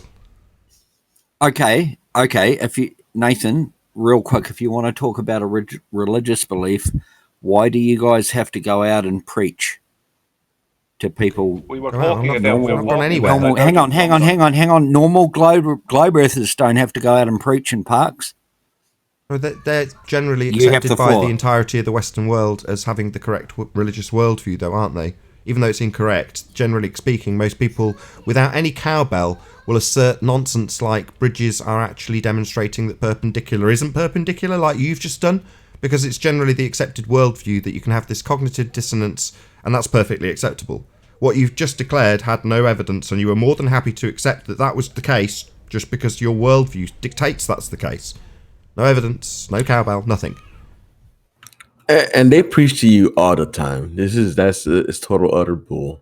Because if since you were a kid before you even go to school, they're pushing this to your mind that the Earth is a ball Exactly. via television programming. About that, Jazz. Yeah. Cool and stuff. Yeah. It's pumped into Hey, your I'm brain not talking, for you man. to So really think about it. don't ban me. I'm not talking. Jazz, you changed the subject real quick when Chocolate said, "What about the water under the bridge?" Can you tackle that question, please? What was that? Sorry. Go ahead, Chocolate. Yeah, you said something about the bridge not being level, something like that. I'm not sure what you said, but I know that the water underneath whatever bridge you're talking about is that level. Have you got a mountain bike? Just answer the question. This is what I'm saying. Have you got a mountain bike? If you can look at the wheel from the side, and then you can expand that wheel out, looking from the side of it about 15 million times from the. Jazz, try to keep up. The water underneath whatever bridge it was you were talking about, is that level? Don't ask me about a mountain. Okay, I'm just not going to comment because I don't want Nathan to ban me for no reason whatsoever. But he probably will. Oh my gosh! What a cop out! What a total Wow, Jazz. You'll have another one, man. There's just one thing. No cowbell, Jazz. Sorry, There's- Jazz. Sorry, I got to talk over you because that was so pathetic. So Sorry, pathetic. there's just You one thought thing you- I'll say. No, excuse me. The only thing you mountain got bike is and tires and bridge, doesn't and make you sense. run away because you think Nathan's going to ban you. Oh my! How many subjects do you want to introduce? How about some chocolate eclair? Not my server. I Let's can't throw ban that in. anybody. Just for the record, I cannot ban you. This isn't my server that you're in. It's not my server. I'm very kindly allowed access for my show. Shout out to Betty. Thank you so much for allowing me to use your server. But I don't have anything to do with it. I don't ban anybody. It's not my server. Just so you know. Why are you so afraid that your responses In are that so case, I'll bad, have a quick smoke and Jazz? come back in a minute, and I'll answer that Jazz, question very, very Jazz, can I ask precisely. you a question? Before you made a claim, right? And then when asked to back up that claim, you very, very strongly said, no, I will not provide any cowbell for my claim. Okay, great. Then we asked you something else, and now you're crying that your response might get you banned. Why is it that you're so afraid that your response is going to get you banned? Are you not confident in your response, or I don't understand the problem here. It's not that I'm not confident in my response. It's that if I disagree with yous, my response will be disregarded. Yeah, That's not true. Am I right? Hold on. We haven't disregarded your response. So you've told us about the bendy bridge. Not only we're not disregarding it, we're pressing you for more info. And you're off for a smoke saying, no, I'll get suppressed. Quite the contrary, you're being asked questions about your claim. You're not being suppressed. Quite the contrary. Oh. Okay, well, this is the perfect channel to do it then. I'll go for a quick smoke and I won't have to worry about being on your thanks, channel. Jazz. I would being agree. So many banned people say for- the opposite view to that, which is that that everyone gets suppressed here. Even though obviously their claim gets heard, we hear the full entirety of their nonsense, then we rip it to shreds while they try and talk through us and claim that we're censoring them. But it's nice that you appreciate that we've allowed you to make your claim, and now it's time to provide cowbell. You're off for a smoke claiming censorship until it's pointed out that absolutely isn't the case. Thank you very much. Okay, no worries then, Nathan. I'll be back. I'll be back. That was so pathetic. Let me ask my question. How do you? I have yet to hear anything Hold on. so I heard I've got a question. Whoever said that, go ahead. How do you explain the moon phase? Say that once more. What? Can you repeat yourself, please? I didn't quite hear what you said. Sorry. How do you explain the moon phases? Explain what about I'm them? still rolling my smoke. That's the dumbest Thanks, question I've Jazz. ever heard. Really, come up really with need that another. update. That's a Thank dumb you so much. question. Really appreciate it, Jazz. Thank you. How That's do we explain okay, dumb fuck. Please come up with God, another. Jazz, Don't answer no, it, you're swearing, then. mate. We Whatever. kept the swear count to 0 till now. Right, okay. Just Sorry, a simple mate. question. What about the moon phases? What needs explaining exactly? I don't know what the moon is, by the way, or how it illuminates. No, I just how does the flat Earth model? I know the flat earthers don't generally have a model, but if they did, how would it explain the moon phases? We don't, so we can't. we I don't. don't know. I can't explain moon phases. I can describe the pattern in great detail, but explaining a cause would be to understand what it is and how it does what it does, which I don't have. I appreciate your model attempts to explain it, but your model, if it is your model, I'm assuming that's the case, that you're a heliocentrist. The heliocentric model attempts to explain something with a lot of presupposition. And while I don't make any presuppositions or don't have a model, I don't necessarily need or require any attempt on my part to explain something that is already standing with a positive claim from heliocentrism. How do you explain moon phases in the globe model?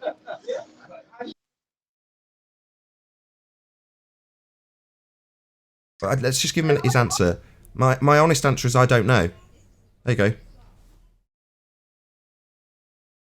Okay. Even if someone knew, how would that change the nature of this Earth?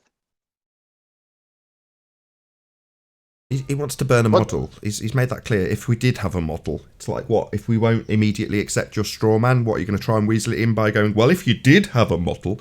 No, models are pseudoscience. The reason we're in this problem, the reason this world has the worldview it does is because they've accepted models. Pseudoscience. The map is not the terrain. Like, you don't have to believe it or nothing else. I'm not here to force opinions or anything like that. But what do you think that the moon phases doesn't fit with the heliocentric model? Heliocentric model. Well, the Seleninian for a start. Wait, what? The Seleninian's got the sun and the moon both above the horizon during an eclipse. So you've got a lunar eclipse with the shadow. Can you okay, I won't tell you. My bad. My bad. Obviously, debunking your model's very painful for you. You've just asked me a direct question. How doesn't it work with my model? I'm in the middle of telling you. Yeah, so the Seleninian debunks the model because you've got both claim to be physical bodies in the sky above the horizon with a shadow passing over one, a claimed shadow, in the wrong direction. So one body isn't between the other as per the model. It doesn't work in the model. And that alone debunks the claims of heliocentricity, with the sun at the centre, the Earth circling around it, falling around it, I should say, and the Earth falling around it, and upon alignment you get a shadow. Well, that's debunked with this phenomenon. Yeah, Nicole? May I? Not only You should have you a not video get a of it. shadow, Everyone, can you let him respond? Hello? Go ahead, mate. I'm sorry, what's Yes, your name? Shadow something? Yeah, thank you. Yeah, so, but eclipses are not related to moon phases. This is not a shadow of Earth. It's its own shadow. Says you. Guys, if you post a video, I'll watch it. Okay? Sorry, That would help. says a lot. you claim we're dealing with shadows. So we're dealing with physical bodies and physical shadows and light being obstructed. Well, no, the Seleninian debunks that. These bodies, when they have shadows on them, aren't being caused by anything precluding light from getting to it in any way, shape or form. So the idea that you have a reflection of sun's light giving you these phases is also debunked with specular reflections. You can't have this even scattering of light often uneven surface. So the fact that we have them debunks the idea that it's reflecting the sun's light. It isn't. Okay, I propose an experiment.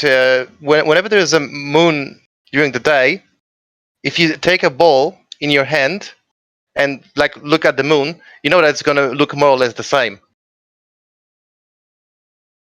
The shadow. A bulb representing the moon. Not an experiment. So that's okay. Just a demonstration, fine. I'll look past that. This demonstration, or demonstration. Okay, yeah. Sorry, it's fine. I'm not going to nitpick. It's fine.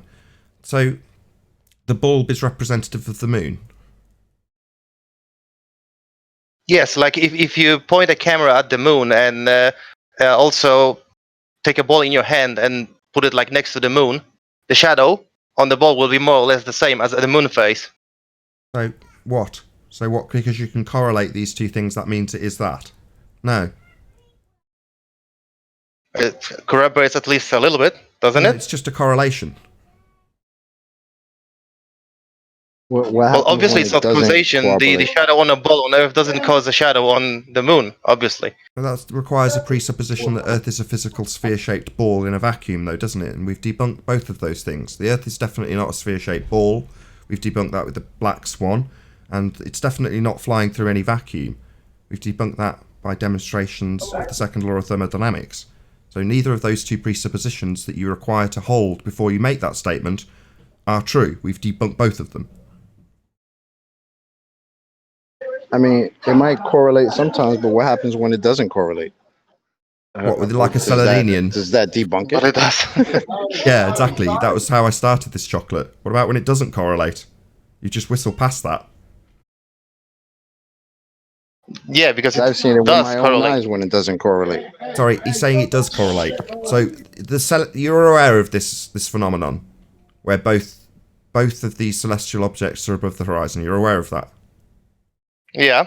How is it possible that if they're both above the horizon, one is causing a shadow on the other, if they're not? But that's the thing. No. Because the shadow on the moon is its own shadow. Because you're seeing the side which is not facing the sun.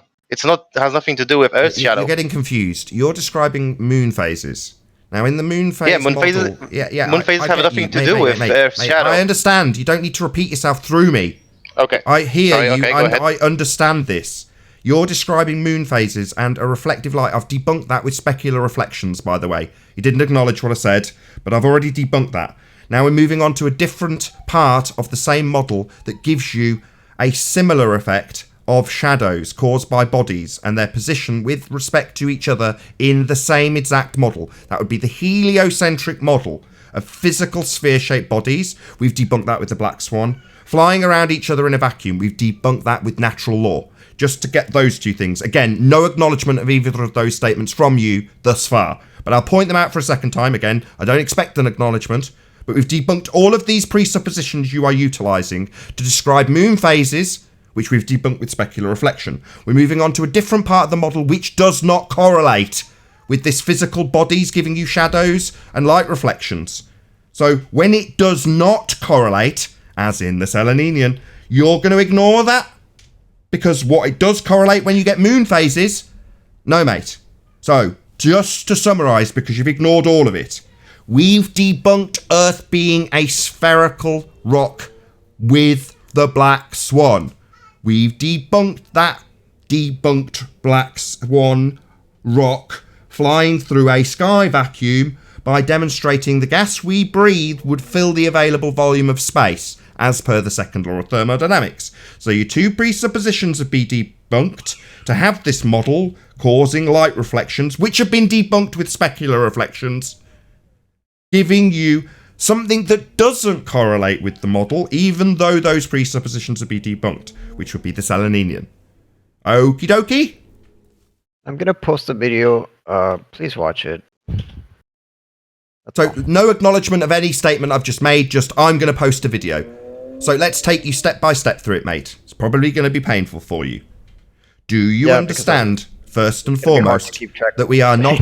Yeah, that's okay. I'm going to break it down for you. Step 1. This assumption in the model starts with Earth being a ball. And that assumption you are making, with your religious belief of a ball Earth in a vacuum, requires Earth to be sphere-shaped, and physically sphere-shaped, I might add. That notion, that presupposition you hold... Okay, first of all, it doesn't matter if the Earth mate, is I'm breaking it down one at a time. I said it would be painful. That doesn't mean interrupt, because you've struggled to cope with more than one thing. That's not unreasonable. You're a bloke. I'm the same. Multitasking's not my thing, but I'm breaking it down one at a time. All of the things that you've whistled past and just declared I go and watch a smegging video. So even though you won't acknowledge any of these things, I'm still going to break them down for you, painful though it may be for you. Your model declaration with its correlation for moon phases requires presuppositions that have been debunked. I'll attempt again for the second time to break this down step by step. Step 1. Earth must be presumed to be sphere-shaped. We have debunked that with the black swan.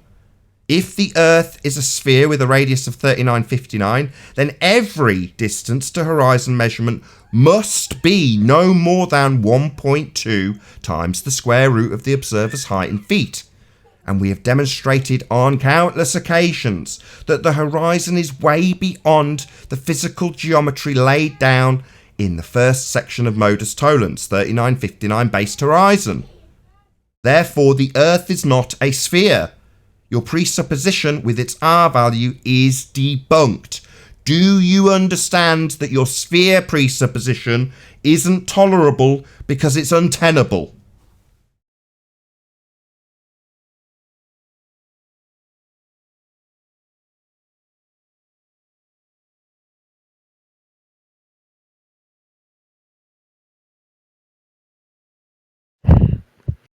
You would have to take it step at a time, because I lost track there. No worries.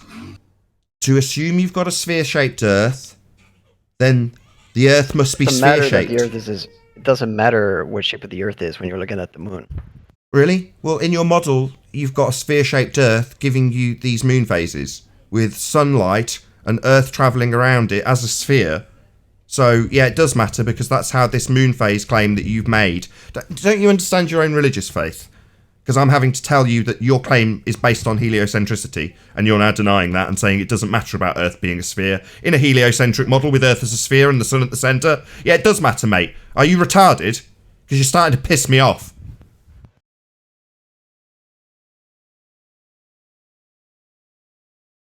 Yeah, it is a claim of heliocentricity, dipshit. What matters is that you're looking at the moon. What matters is your claim is based on heliocentricity, and you've just denied it. Then there's a stony silence when I point out that you're starting to piss me off. Yet your claim's based on heliocentricity. Sun at centre, Earth as a sphere, rotating around it based on a presupposition of an R value, giving you the distance to the sun that you're moving around in your model of a sphere Earth, which has been debunked with the black swan. 3 times for you personally, and you haven't acknowledged it once. You've said it's not important that Earth's a sphere in this sphere model. Yeah, it is, dipshit. You missed the point. What? The heliocentric model and the light coming from the sphere-shaped sun bouncing off a sphere-shaped moon being observed from a sphere-shaped Earth? Yeah, I get that you say that's not important. It's the basis of your bloody religion, though, mate. So yeah, it's critical because you're describing heliocentricity and then denying that that's even important. It's the fundamental basis of the model you're using to give you these moon phases. Okay? You're just a retard. I'm done with you. You're annoying me too much. Yeah, when your model's smashed, that's when you start denying that it even matters that you're describing your own model. You double-speaking fundy idiot. Yeah. You're describing a globe Earth model called a heliocentric model, and when I smash it to pieces by proving that there is very limited correlation that you can draw, and there's things that contradict it, and the assumptions used to make these models are all bunk, we've debunked them, all of that will be ignored. Apparently it's not relevant that it's heliocentric that you're describing at that point. No, it's just been smashed, mate. Debunked by us.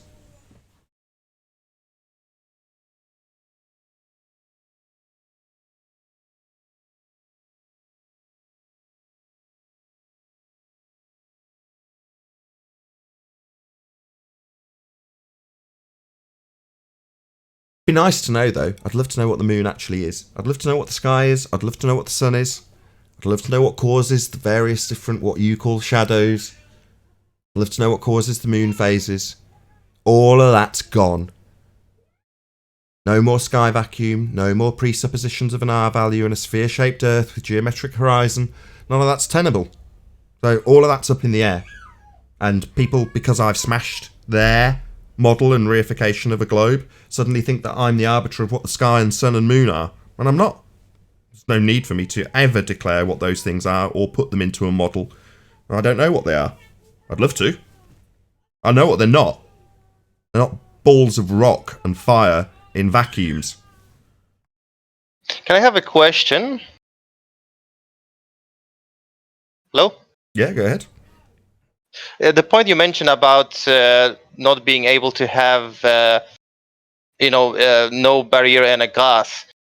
Okay, so how does the presumption that Earth is round stopping you from believing that there is a barrier between Earth and space? You'll have to phrase your question a bit more concisely. Okay, let me try again. So, assuming that there is some things wrong, like, I don't know, we didn't go to space and so on, and how does Earth being round debunk the existence of a barrier between the atmosphere and the vacuum of space? How is it correlated? I don't know that it is. I don't really understand what you're asking. You're saying, how is Earth being round offering a barrier? Well, Earth being round doesn't have a barrier. No. I'll give clarity. How do you know that? Nathan? Go ahead, Brian. Okay, try that. 1 second, I'll clear up your question. What he's asking is, how does us being supposedly on a sphere, how does that mean that we don't have a barrier between the gas pressure and the vacuum? No, it doesn't. That's what he's asking. I see. Yep, that was my point. Yeah. I see. I understand. Debunking the Earth as a sphere is the black swan. That's got nothing to do with debunking the sky as a vacuum. That's a separate subject. The answer to his question is that matter, right? Whether it be what they say, this is official. They officially say that we lose hundreds of tons of gas from our atmosphere to the supposed vacuum of space every day. And you have rockets and satellites and spacemen and all this nonsense. For that to happen, it means it has to be an open system, which means it has a constant exchange of matter and energy. Whereas you can't have gas pressure next to a vacuum in an open system. You have to have gas pressure within a closed system or an isolated. Yeah. What I was saying is, I thought those two were connected to debunking the shape of Earth, but if they are not in your model, then that's okay. Well, no. There's not model. It's the top. It's three. unrelated. Okay. Sure. It's There's fine. 3 aspects to the heliocentric claim. 1, we're spinning. 2, we're a sphere. 3, we're in space. We're not spinning because if we did, we'd have a Coriolis effect. So that's part 1. We're not a sphere because if we did, every distance to horizon would be no more than 1.2 times the square root of the observer's height in feet. That's the black swan. And we're not in a sky vacuum because if we were, the gas we're breathing would fill the space. So it's 3 steps to debunking essentially every aspect of the heliocentric model. Because beyond that, you've got nothing. Excuse me? That's called 1, 2, 3 strikes, you're out. Yeah, sure. But no, they're not connected. I mean, they're not mutually exclusive either. I think I showed you that the second law of thermodynamics failed. Really? Hold on. When did you do that? Showed us what? Second law of thermodynamics what? Fails. Fails? It's a law of nature. Oh, did you mean it fails your model? It fails in the globe model, that's correct. Yeah, it fails your model. It's still a law of nature. Yeah, we know it doesn't apply to your model. It doesn't apply to the globe Earth. Doesn't. Reality failed the globe. Yeah, it disproves that we're on a globe. No. Pressure Yeah, gradient. because it doesn't apply to the globe model. It must apply. It's a natural law, a law of nature. It's applicable always. Wait, hold up. Yesterday, weren't you the guy that said you needed us to explain the second law to you? Yeah. Now you're saying that you showed us it failed? Really? Wait. Did I miss that episode?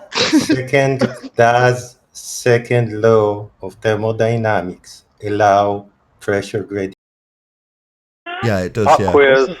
Does it I got allow a it? pop Yeah, it quiz. does. Yeah. Yeah, we can still live in a It dynamic does. system and the Really? overall entropy. Sorry, what's your point exactly? That what we can't have pressure gradients because of the second law of thermodynamics? Is that your claim? The second law of thermodynamics, Yes. according to you, permits Yes. disallows gradients. Is that what you think? Yes. Oh well, then you're a retard. Hey Nathan, I got a pop quiz for him. Did you look up what a microstate Sorry, is? Nathan? You're calling me. Yeah, did you look at what a microstate is? Was the question that Paul just asked you. This is where we got to yesterday with the exact same subject, by the way. No, I don't care for microstates. You don't care for them. They're part of second law Oh. in part of its descriptions. Yeah, I asked you a How question. about Does it allow pressure gradient? Yeah, and I said yes, it does. What's the second law of So the system thermodynamics? the system does not have to come to an Dude, equilibrium. what is the second law of thermodynamics?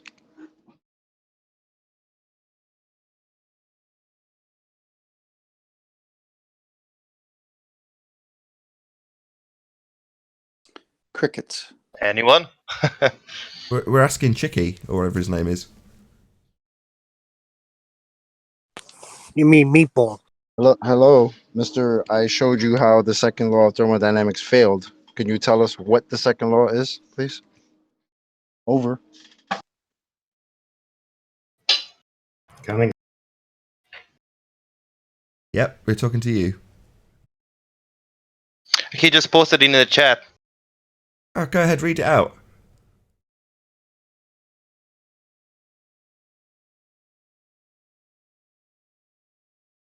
Mr. Chicky? The second law of thermodynamics states that the total entropy in an isolated system can never decrease over time, and it's constant and only if all processes are reversible. Isolated systems spontaneously evolve toward thermodynamic equilibrium.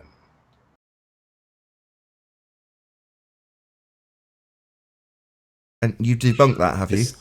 The state of maximum entropy, yes, I did. And have you debunked this? How have you debunked this? The system is not in equilibrium. Say again? Well, it is. Not with the pressure gradient, it's not. Sorry, you think That's that a pressure artificial. gradient debunks the second law of thermodynamics? Abso-fucking-lutely. And explain how. I think he's Did saying you the read the second law? law doesn't apply to the Earth. I think that's what he's saying. No, it's okay, Paul. Explain how a pressure gradient debunks the second law of thermodynamics. Go ahead. The system is not in equilibrium. So because the system is not in equilibrium, you think that it only applies to something that is attempting to reach equilibrium? Attempting to reach I would disagree with that. spontaneously. Sorry, you got interrupted. Say that again. The law says spontaneously. Shouldn't take days, only a fraction of a second. For what to occur? You're saying something spontaneously. You're not giving context. Will reach equilibrium. Okay. It's not. Yeah, right. We live in a dynamic system, though. Oh wow! Check it inside your tires. Sorry, Are they the Earth, dynamic? not tires. The Earth is a dynamic system, though. You appreciate that? Doesn't mean that the second law of thermodynamics doesn't apply. Any place you want. Sorry, You will did not you hear what I find just said? an equilibrium. You're not listening to me. We live in a dynamic system. Now, this is far removed from the oversimplistic summary of the second law of thermodynamics given with an isolated system, which doesn't exist in nature. It's simplified so you can describe the law as an overarching summary in the little passage that you just read. But that doesn't mean that it doesn't equally apply to other systems. Now, it doesn't mean that the summary is completely overarching in terms of the descriptions you can have within the thermodynamics laws. Far from it.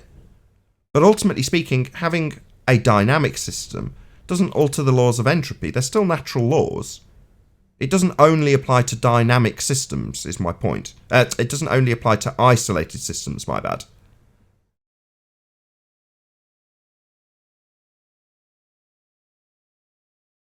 So we're back to gases created at the ground.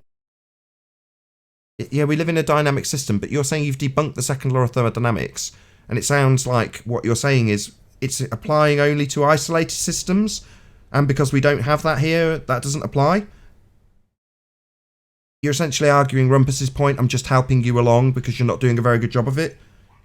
We thoroughly smashed this yesterday with Rumpus and Zanuck, by the way. Maybe you weren't paying attention. I see. So there is some law that applies to some systems, but not to us. And I didn't debunk it because it does apply to Earth. Yeah, it definitely applies to Earth.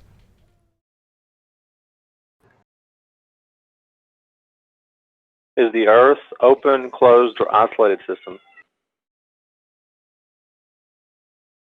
In their globe model, Any which violates this system law, it's open. of your choice. It's open in their model, Paul. It's an open system with complete availability for the gas pressure to fill the available volume, which it would do. Can you please say show something, again Dale? the Do you agree with you, Nathan? video Do you you agree showed? with you? I don't know. It doesn't matter. It's a natural law. It makes no difference, like I said to him yesterday. Whether he agrees or not is totally inconsequential. This is a law of nature we're describing. It's not my opinion. It's not a claim I'm making. It's a law of nature. Do I care if he agrees? Not in the slightest. Gravity Could I is say law something of there? Within a dynamic system, automated cycles, creating things like pressure gradients, is equilibrium. A dynamic system.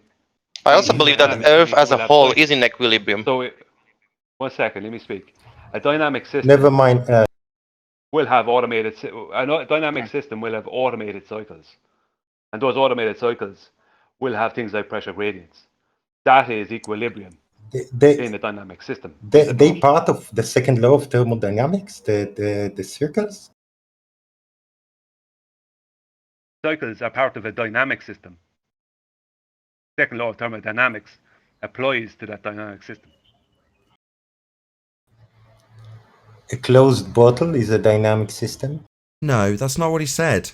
Look, you're becoming irritating by trying to feebly misrepresent what someone's just said to you. No, he didn't mention a closed bottle, and no, he didn't say a closed bottle was a dynamic system. That's complete nonsense you've just made up. So the second law of thermodynamics will apply to a closed bottle. Yes, absolutely. For instance, a bottle garden, which is a dynamic system, the second law applies to that. A closed system, bottle in this case, with dynamic systems going on within it, yeah, that would still have the second law applying to it. Shock horror! It's a law of nature!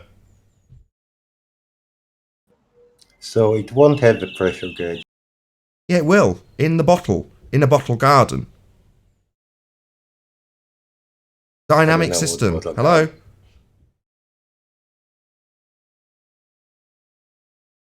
This is feeble, mate. It's just feeble. Okay, I have a different example which might try to explain. For example, if you have like a piece of steel and you drop it anywhere on Earth, it will fall down, right? Absolutely. So if no, Nathan? not necessarily. No, depends on what type of steel and where you're dropping it.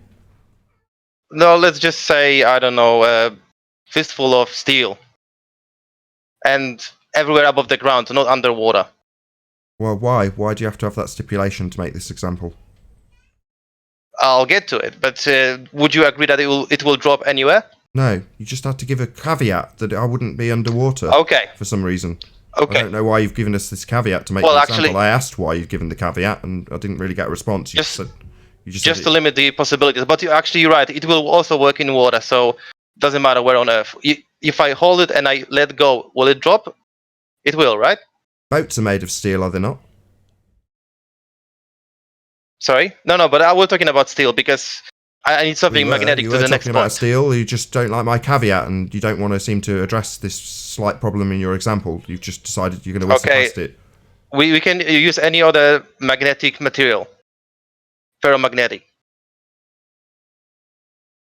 Because my point is, if you actually put a magnet above it, it will not fall because it will stick to the magnet, right? Even if there's nothing holding it, it will not drop, correct? Maybe. What's your point? My point is the same way gravity works with atmosphere. What's gravity? Yeah. No, what is gravity? It's a force. No, it's not. Yes, it is. George But anyway, Musa, astrophysicist. you claim... Shut up! I don't claim... Yeah, sorry, go ahead. I'm going to quote an astrophysicist. He's been on one of the dipshits that you have representing you, called Fight the Flat Earth. It's called George Musa. Quote, gravity... Shut up, mate. You just said it's a force, you're wrong. Go ahead. You don't need to give me permission, you need to shut up. That's not a question that needs response. Of course he's going to respond to this rhetorical question, telling him to shut up. I'll quote one of the guys on your side, one of your priests, George Musa. Quote, gravity is not a force. End quote. I don't know the guy. I don't care what you know. He's an astrophysicist. Let's give you a different guy. You might know him. His name's Brian Cox. Things can only get better. Yeah, he's now apparently some professor, some shit like that, talking about the stars in the sky, making up nonsense. Yeah, he also talks about gravity. He's an authority position. You heard of Brian Cox? D-Ream? Professor Brian Cox? Nope, no. All right. You don't need to know many of your priests. Nevertheless, Professor Brian Cox. Gravity is not really a force at all. Is he actually a priest? Yeah, he is. A priest of heliocentrism. He says, if you'll let me quote him, gravity is not really a... No, you won't let me quote him. Look, mate, I'll give you one more opportunity to let me quote somebody who knows something that you don't. From the higher echelons of heliocentrism. Now, you've just said gravity is a force. You are wrong. Now, I'm going to tell you by the quotations of the people who lay down this rhetoric. People like Professor Brian Cox. Gravity is not really a force at all. End quote. There you go. Professor, astrophysicists, what do you want? These are the people laying down this nonsense, and they're telling you it's not a force. Do you understand that you are wrong? No, I'm not wrong. Yes, you are. Okay, it's not a force. In a way that it's yes, you are incorrect. Don't get my blood pressure boiling. I've just explained from the mouths of the professors who lay down this nonsense. Gravity is not a force. You've said it's a force. You are wrong. Okay, let's say it's a phenomenon, okay? No, it's not a phenomenon. Do you want to show it me? Well, I can drop something, but I don't know if you'll see it. That's you dropping something. Excuse me. That's you dropping something with a presupposition that your priests have told you is not a force. So this isn't showing me anything other than you dropping something, which would be forcing disequilibrium and then letting equilibrium return by dropping it. So that's not showing me gravity. That's showing me something dropping. You haven't acknowledged yet that you haven't got a force. You've declared incorrectly that it is a force, and you are wrong. Sounds like we got a gravity separatist on the I'm not going to claim that I know everything about gravity, but it's the same way you claim not to know everything. Sorry, don't ad hom the shit out of me. We know you don't know anything about gravity, you complete dipshit. We know a lot more about your religious belief in this nonsense than you know. Yet we know that by knowing more about this nonsense than you know, we can hand you your own arse. Now don't ad hom me because we've handed you your own arse with your gravity as a force. It is not, you dumb fuck. Do you hear me? Don't ad hom me just because you've been proven wrong. Tell me what I do and don't know. You're in no position to clarify my ignorance. You're just calling me when names. I am telling you that you are wrong. That doesn't mean you can talk through me telling you off either, you stupid idiot. You are wrong. We know more about your religious faith in this shite than you do. That means we can humiliate you quite easily with your own lack of knowledge on this nonsense. Yes, we know all about it. Yes, we understand it's not a force. Yes, we can back it with the priest's quotes of your own rhetoric. You, on the other hand, are a moron who thinks we're foolish, even though we know more about your religious faith than you do. You think that you get the opportunity to tell my audience about how stupid I am when you've declared gravity's a force?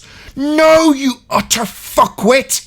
You're a retard! Do you hear me, retard? That's a question, not rhetorical. Do you hear me, retard? Not a force, stupid boy. Not rhetorical either. Expecting a response from you, you unbelievable retard. You are wrong, stupid idiot. You have declared gravity's a force. It's not. Hello? Awaiting a response and acknowledgement of your own dumb stupidity. He left, I think. Good. These people, like you, Chicky, are retards. He's a retard. He doesn't know what he's talking about. He hasn't got the vaguest clue. Like you don't know what the second law of thermodynamics is. You have to Google search it and post it. And then mutter your way through it.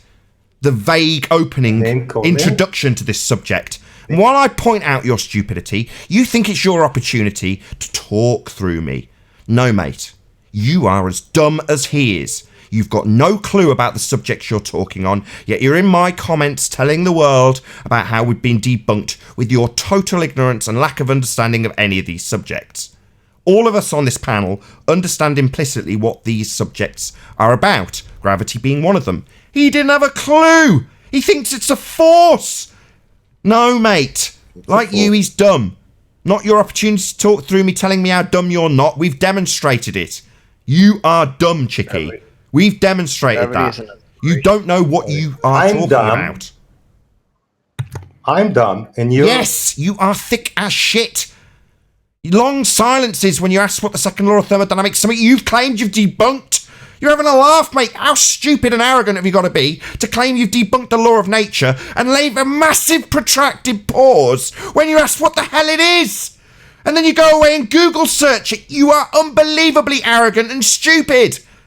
Now, you've not only arrogant and stupid, you suffered Dunning-Kruger. You don't realise how unbelievably stupid you are.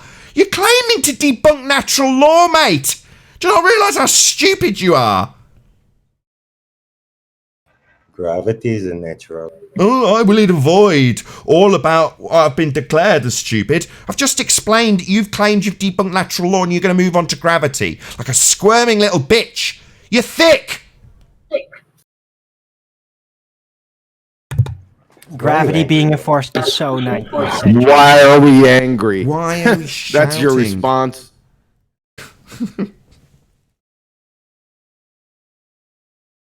Such a snowflake. Why are we angry? Because we have pretender clowns coming in, pretending to be polite, pissing down our backs, telling us it's raining. And then you get offended because when we turn around and see that you're pissing down our backs and we rip your pathetic little pecker off, you appeal to friggin' snowflake nonsense. Why are you angry? I'm not one bit offended. Not one bit. Offended? You're a clown. And you didn't answer. Yeah, you're Dunning-Kruger. You're Dunning-Kruger. Do you know what Dunning-Kruger is? There is no Chicky, do you know what Dunning-Kruger means? Do you know what Dunning-Kruger means? Yeah. What's Dunning-Kruger?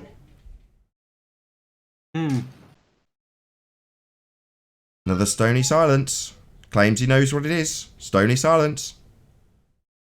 What's Dunning-Kruger? Yes. Stony silence. I know what it is. It tell me then. To you. No, tell me. Time for a Google search. Someone who knows shit about anything thinks that he knows something or all. That's Dunning-Kruger. This guy is still talking. Yeah, I'm asking what Dunning-Kruger is. Someone who doesn't know anything, thinks he knows everything. Kind of like someone who's so arrogant as they would declare that they've debunked a natural law, and then when asked what the natural law is, they leave a massive protracted silence. That's the kind of stupidity that Dunning-Kruger describes. Did he try to disprove the second law? Yeah, he said he debunked it. Why? He came in and said he's the guy that showed us how the second law failed. But yesterday we asked him what it was, and he said he needed us to explain it to him. I must have missed the episode in between the two. I don't know what's going on. It must have been a separated struggle with reality he went into right after that in his mind. That convinced him that he won, because that image in his mind showed him the exact opposite of what reality actually was. So he's just going with that. Should there be pressure gradient in a closed system? Pressure gradient? Why are you arguing for pressure gradients when the question put to you is, how can you have gas pressure without a container? So gas time. pressure. Or you could just say yes, and then we still can't win. hear him. Yes. Pressure gradients. Oh yes, relative density's there. Pressure gradient seems to be a consequence of that. So Well, yes. did he answer the question? Consequence of density. That's nice. What? Wait a second. That's Hey, better Are than you gravity, high? right? Did you just Wait a take a second. shot of a really big Oh my joint or God. something? Chicky or Chikey or whatever your name is, you just appealed to gas pressure gradients when the question put to you is, how can you have gas pressure without a container? Answering gas pressure gradients. Oh my God. That's exactly how. That's exactly how. One He's atmosphere been doing this here. for days. Like, I Less don't even limit think he above. knows where he is. What is this, Less and retard less day? and less. Let me get out of here. I'll jump in the other Is hangout. this his I can't hear pastime this idiot. occupation while he's visiting the methadone clinic? That was a I'm good one. serious. That's how he sounds right now. Between he sounds us, like he's Owen. high out of his mind. Between us, Owen, do you believe Are you now currently at a methadone clinic doing this while getting high on methadone? Why methadone? But you just invented something new, you know, the pressure consequence of. Sounds like Oh, Chicky, was that a bit of projection? Have you been a heroin addict at some point, Arwin? No. Why methadone? Why would he be on methadone then? Because that is typical a type of clinic for heavy drug users, where they can basically prevent from getting into criminality to wean them off their heavy habits. Yeah, you know a lot about it. Like You seem to know a lot about it, is my point. Yeah, well, I have met people in. I know a guy. I know a guy too. I have no personal experience. Thank you very much. I'm only messing with you, Arwin. I'm just messing with you. Just you were very specific with methadone. I'm like, why would you be so? Why not crack? Or if you're going to throw out an ad hom about someone being off their head. Although you did say spliff earlier, I take it all back. Yeah, would it be crack? Yeah, exactly. Why wouldn't it be crack? There is no rehab clinic for crack. When you're on crack, you're just fucked. You realise, Chicky, you've done so badly when that you're we on now heroin, there is kind of like you can wean them off before they kill themselves through poisoning, basically. So I just want Chicky to know that we're getting off the rail here. Where's Chicky or Chicky? What's his name? Chicky? Yeah, we've gone off the rail because he's done so badly that we're now discussing what is the most appropriate drug addiction for us to ad hom him with. Yes. No, it's I mean, That's what he it's just sounds that like. he's been in here for the past couple of days just saying pressure gradient and then gravity and then pressure gradient. It's like, bro, you're not understanding the argument. You don't have How do we answer. have the gas Oh, he's pressure in the piping up. first place? Hold on, Chocolate, he's piping up. Go ahead, Chicky. You don't have answer for it. You keep laughing. You don't have an answer why there is a pressure. Yeah, dynamic system. I did answer you. I did. We did It's answer caused by you. relative density. Yeah. What was it? Let's just have Huey and Chicky have at it. Come on. What'd you say? Density from above press down, but above is less dense than down. Dense thing go down. Why the air don't go? Oh my God.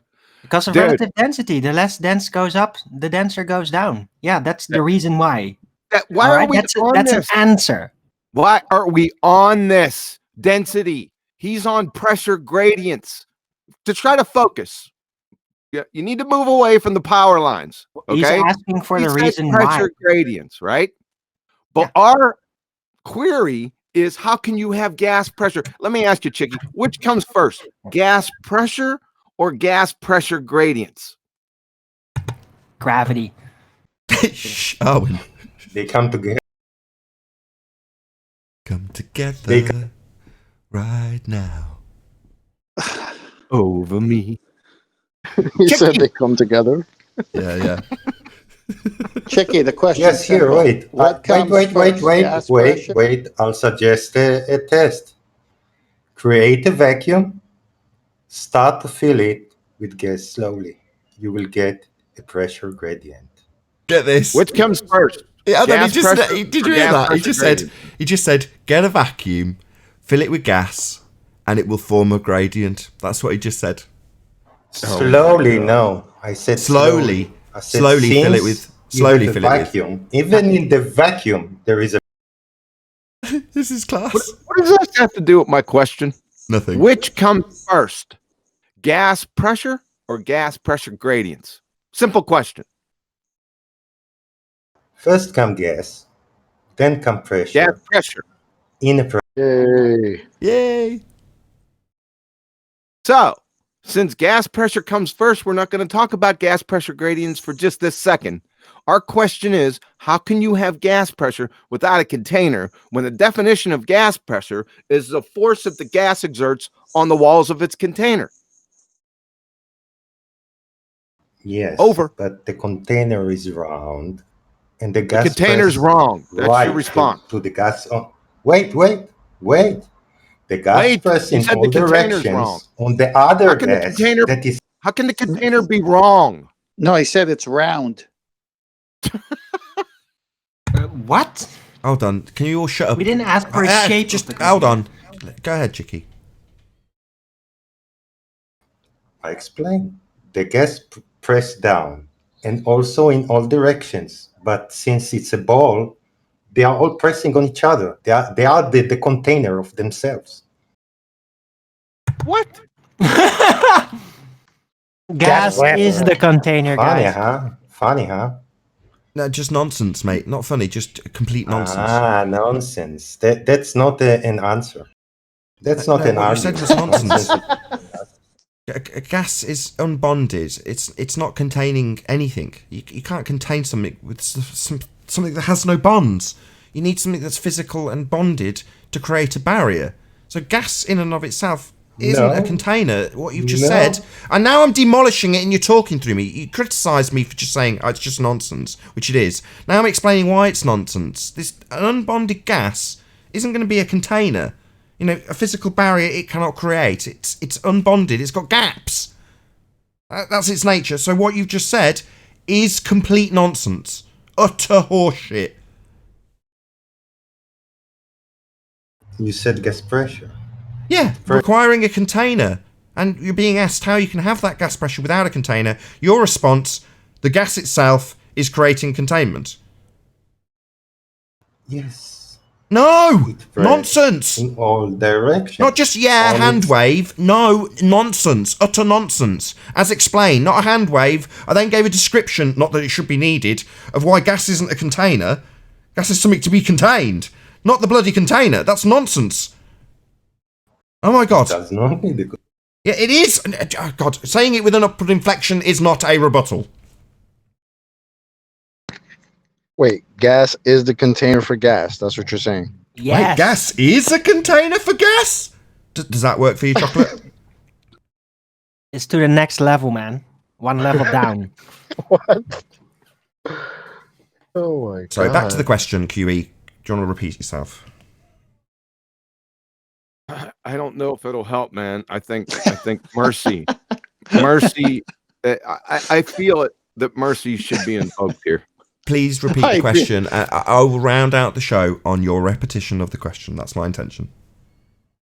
Yes, the question is, how can you have gas pressure without a container? Not, what about gas pressure gradients? Because gas pressure comes before gas pressure gradients. Thank you. And with that, I'll say a huge, massive, enormous thank you to both Discord and G Plus panels for making today's after show possible. And of course, a massive thank you to all of you in the Nathan Oakley premiering stream audience for hopefully smashing the super chat, liking, commenting, sharing, subscribing, and all that good stuff. Be sure to check out nathanoakley.com and the Flat Earth Debate Forum to keep up to date with the community debate. I've been Nathan Oakley, and I'll see you all in the next video. Oh, what a day! What a lovely day!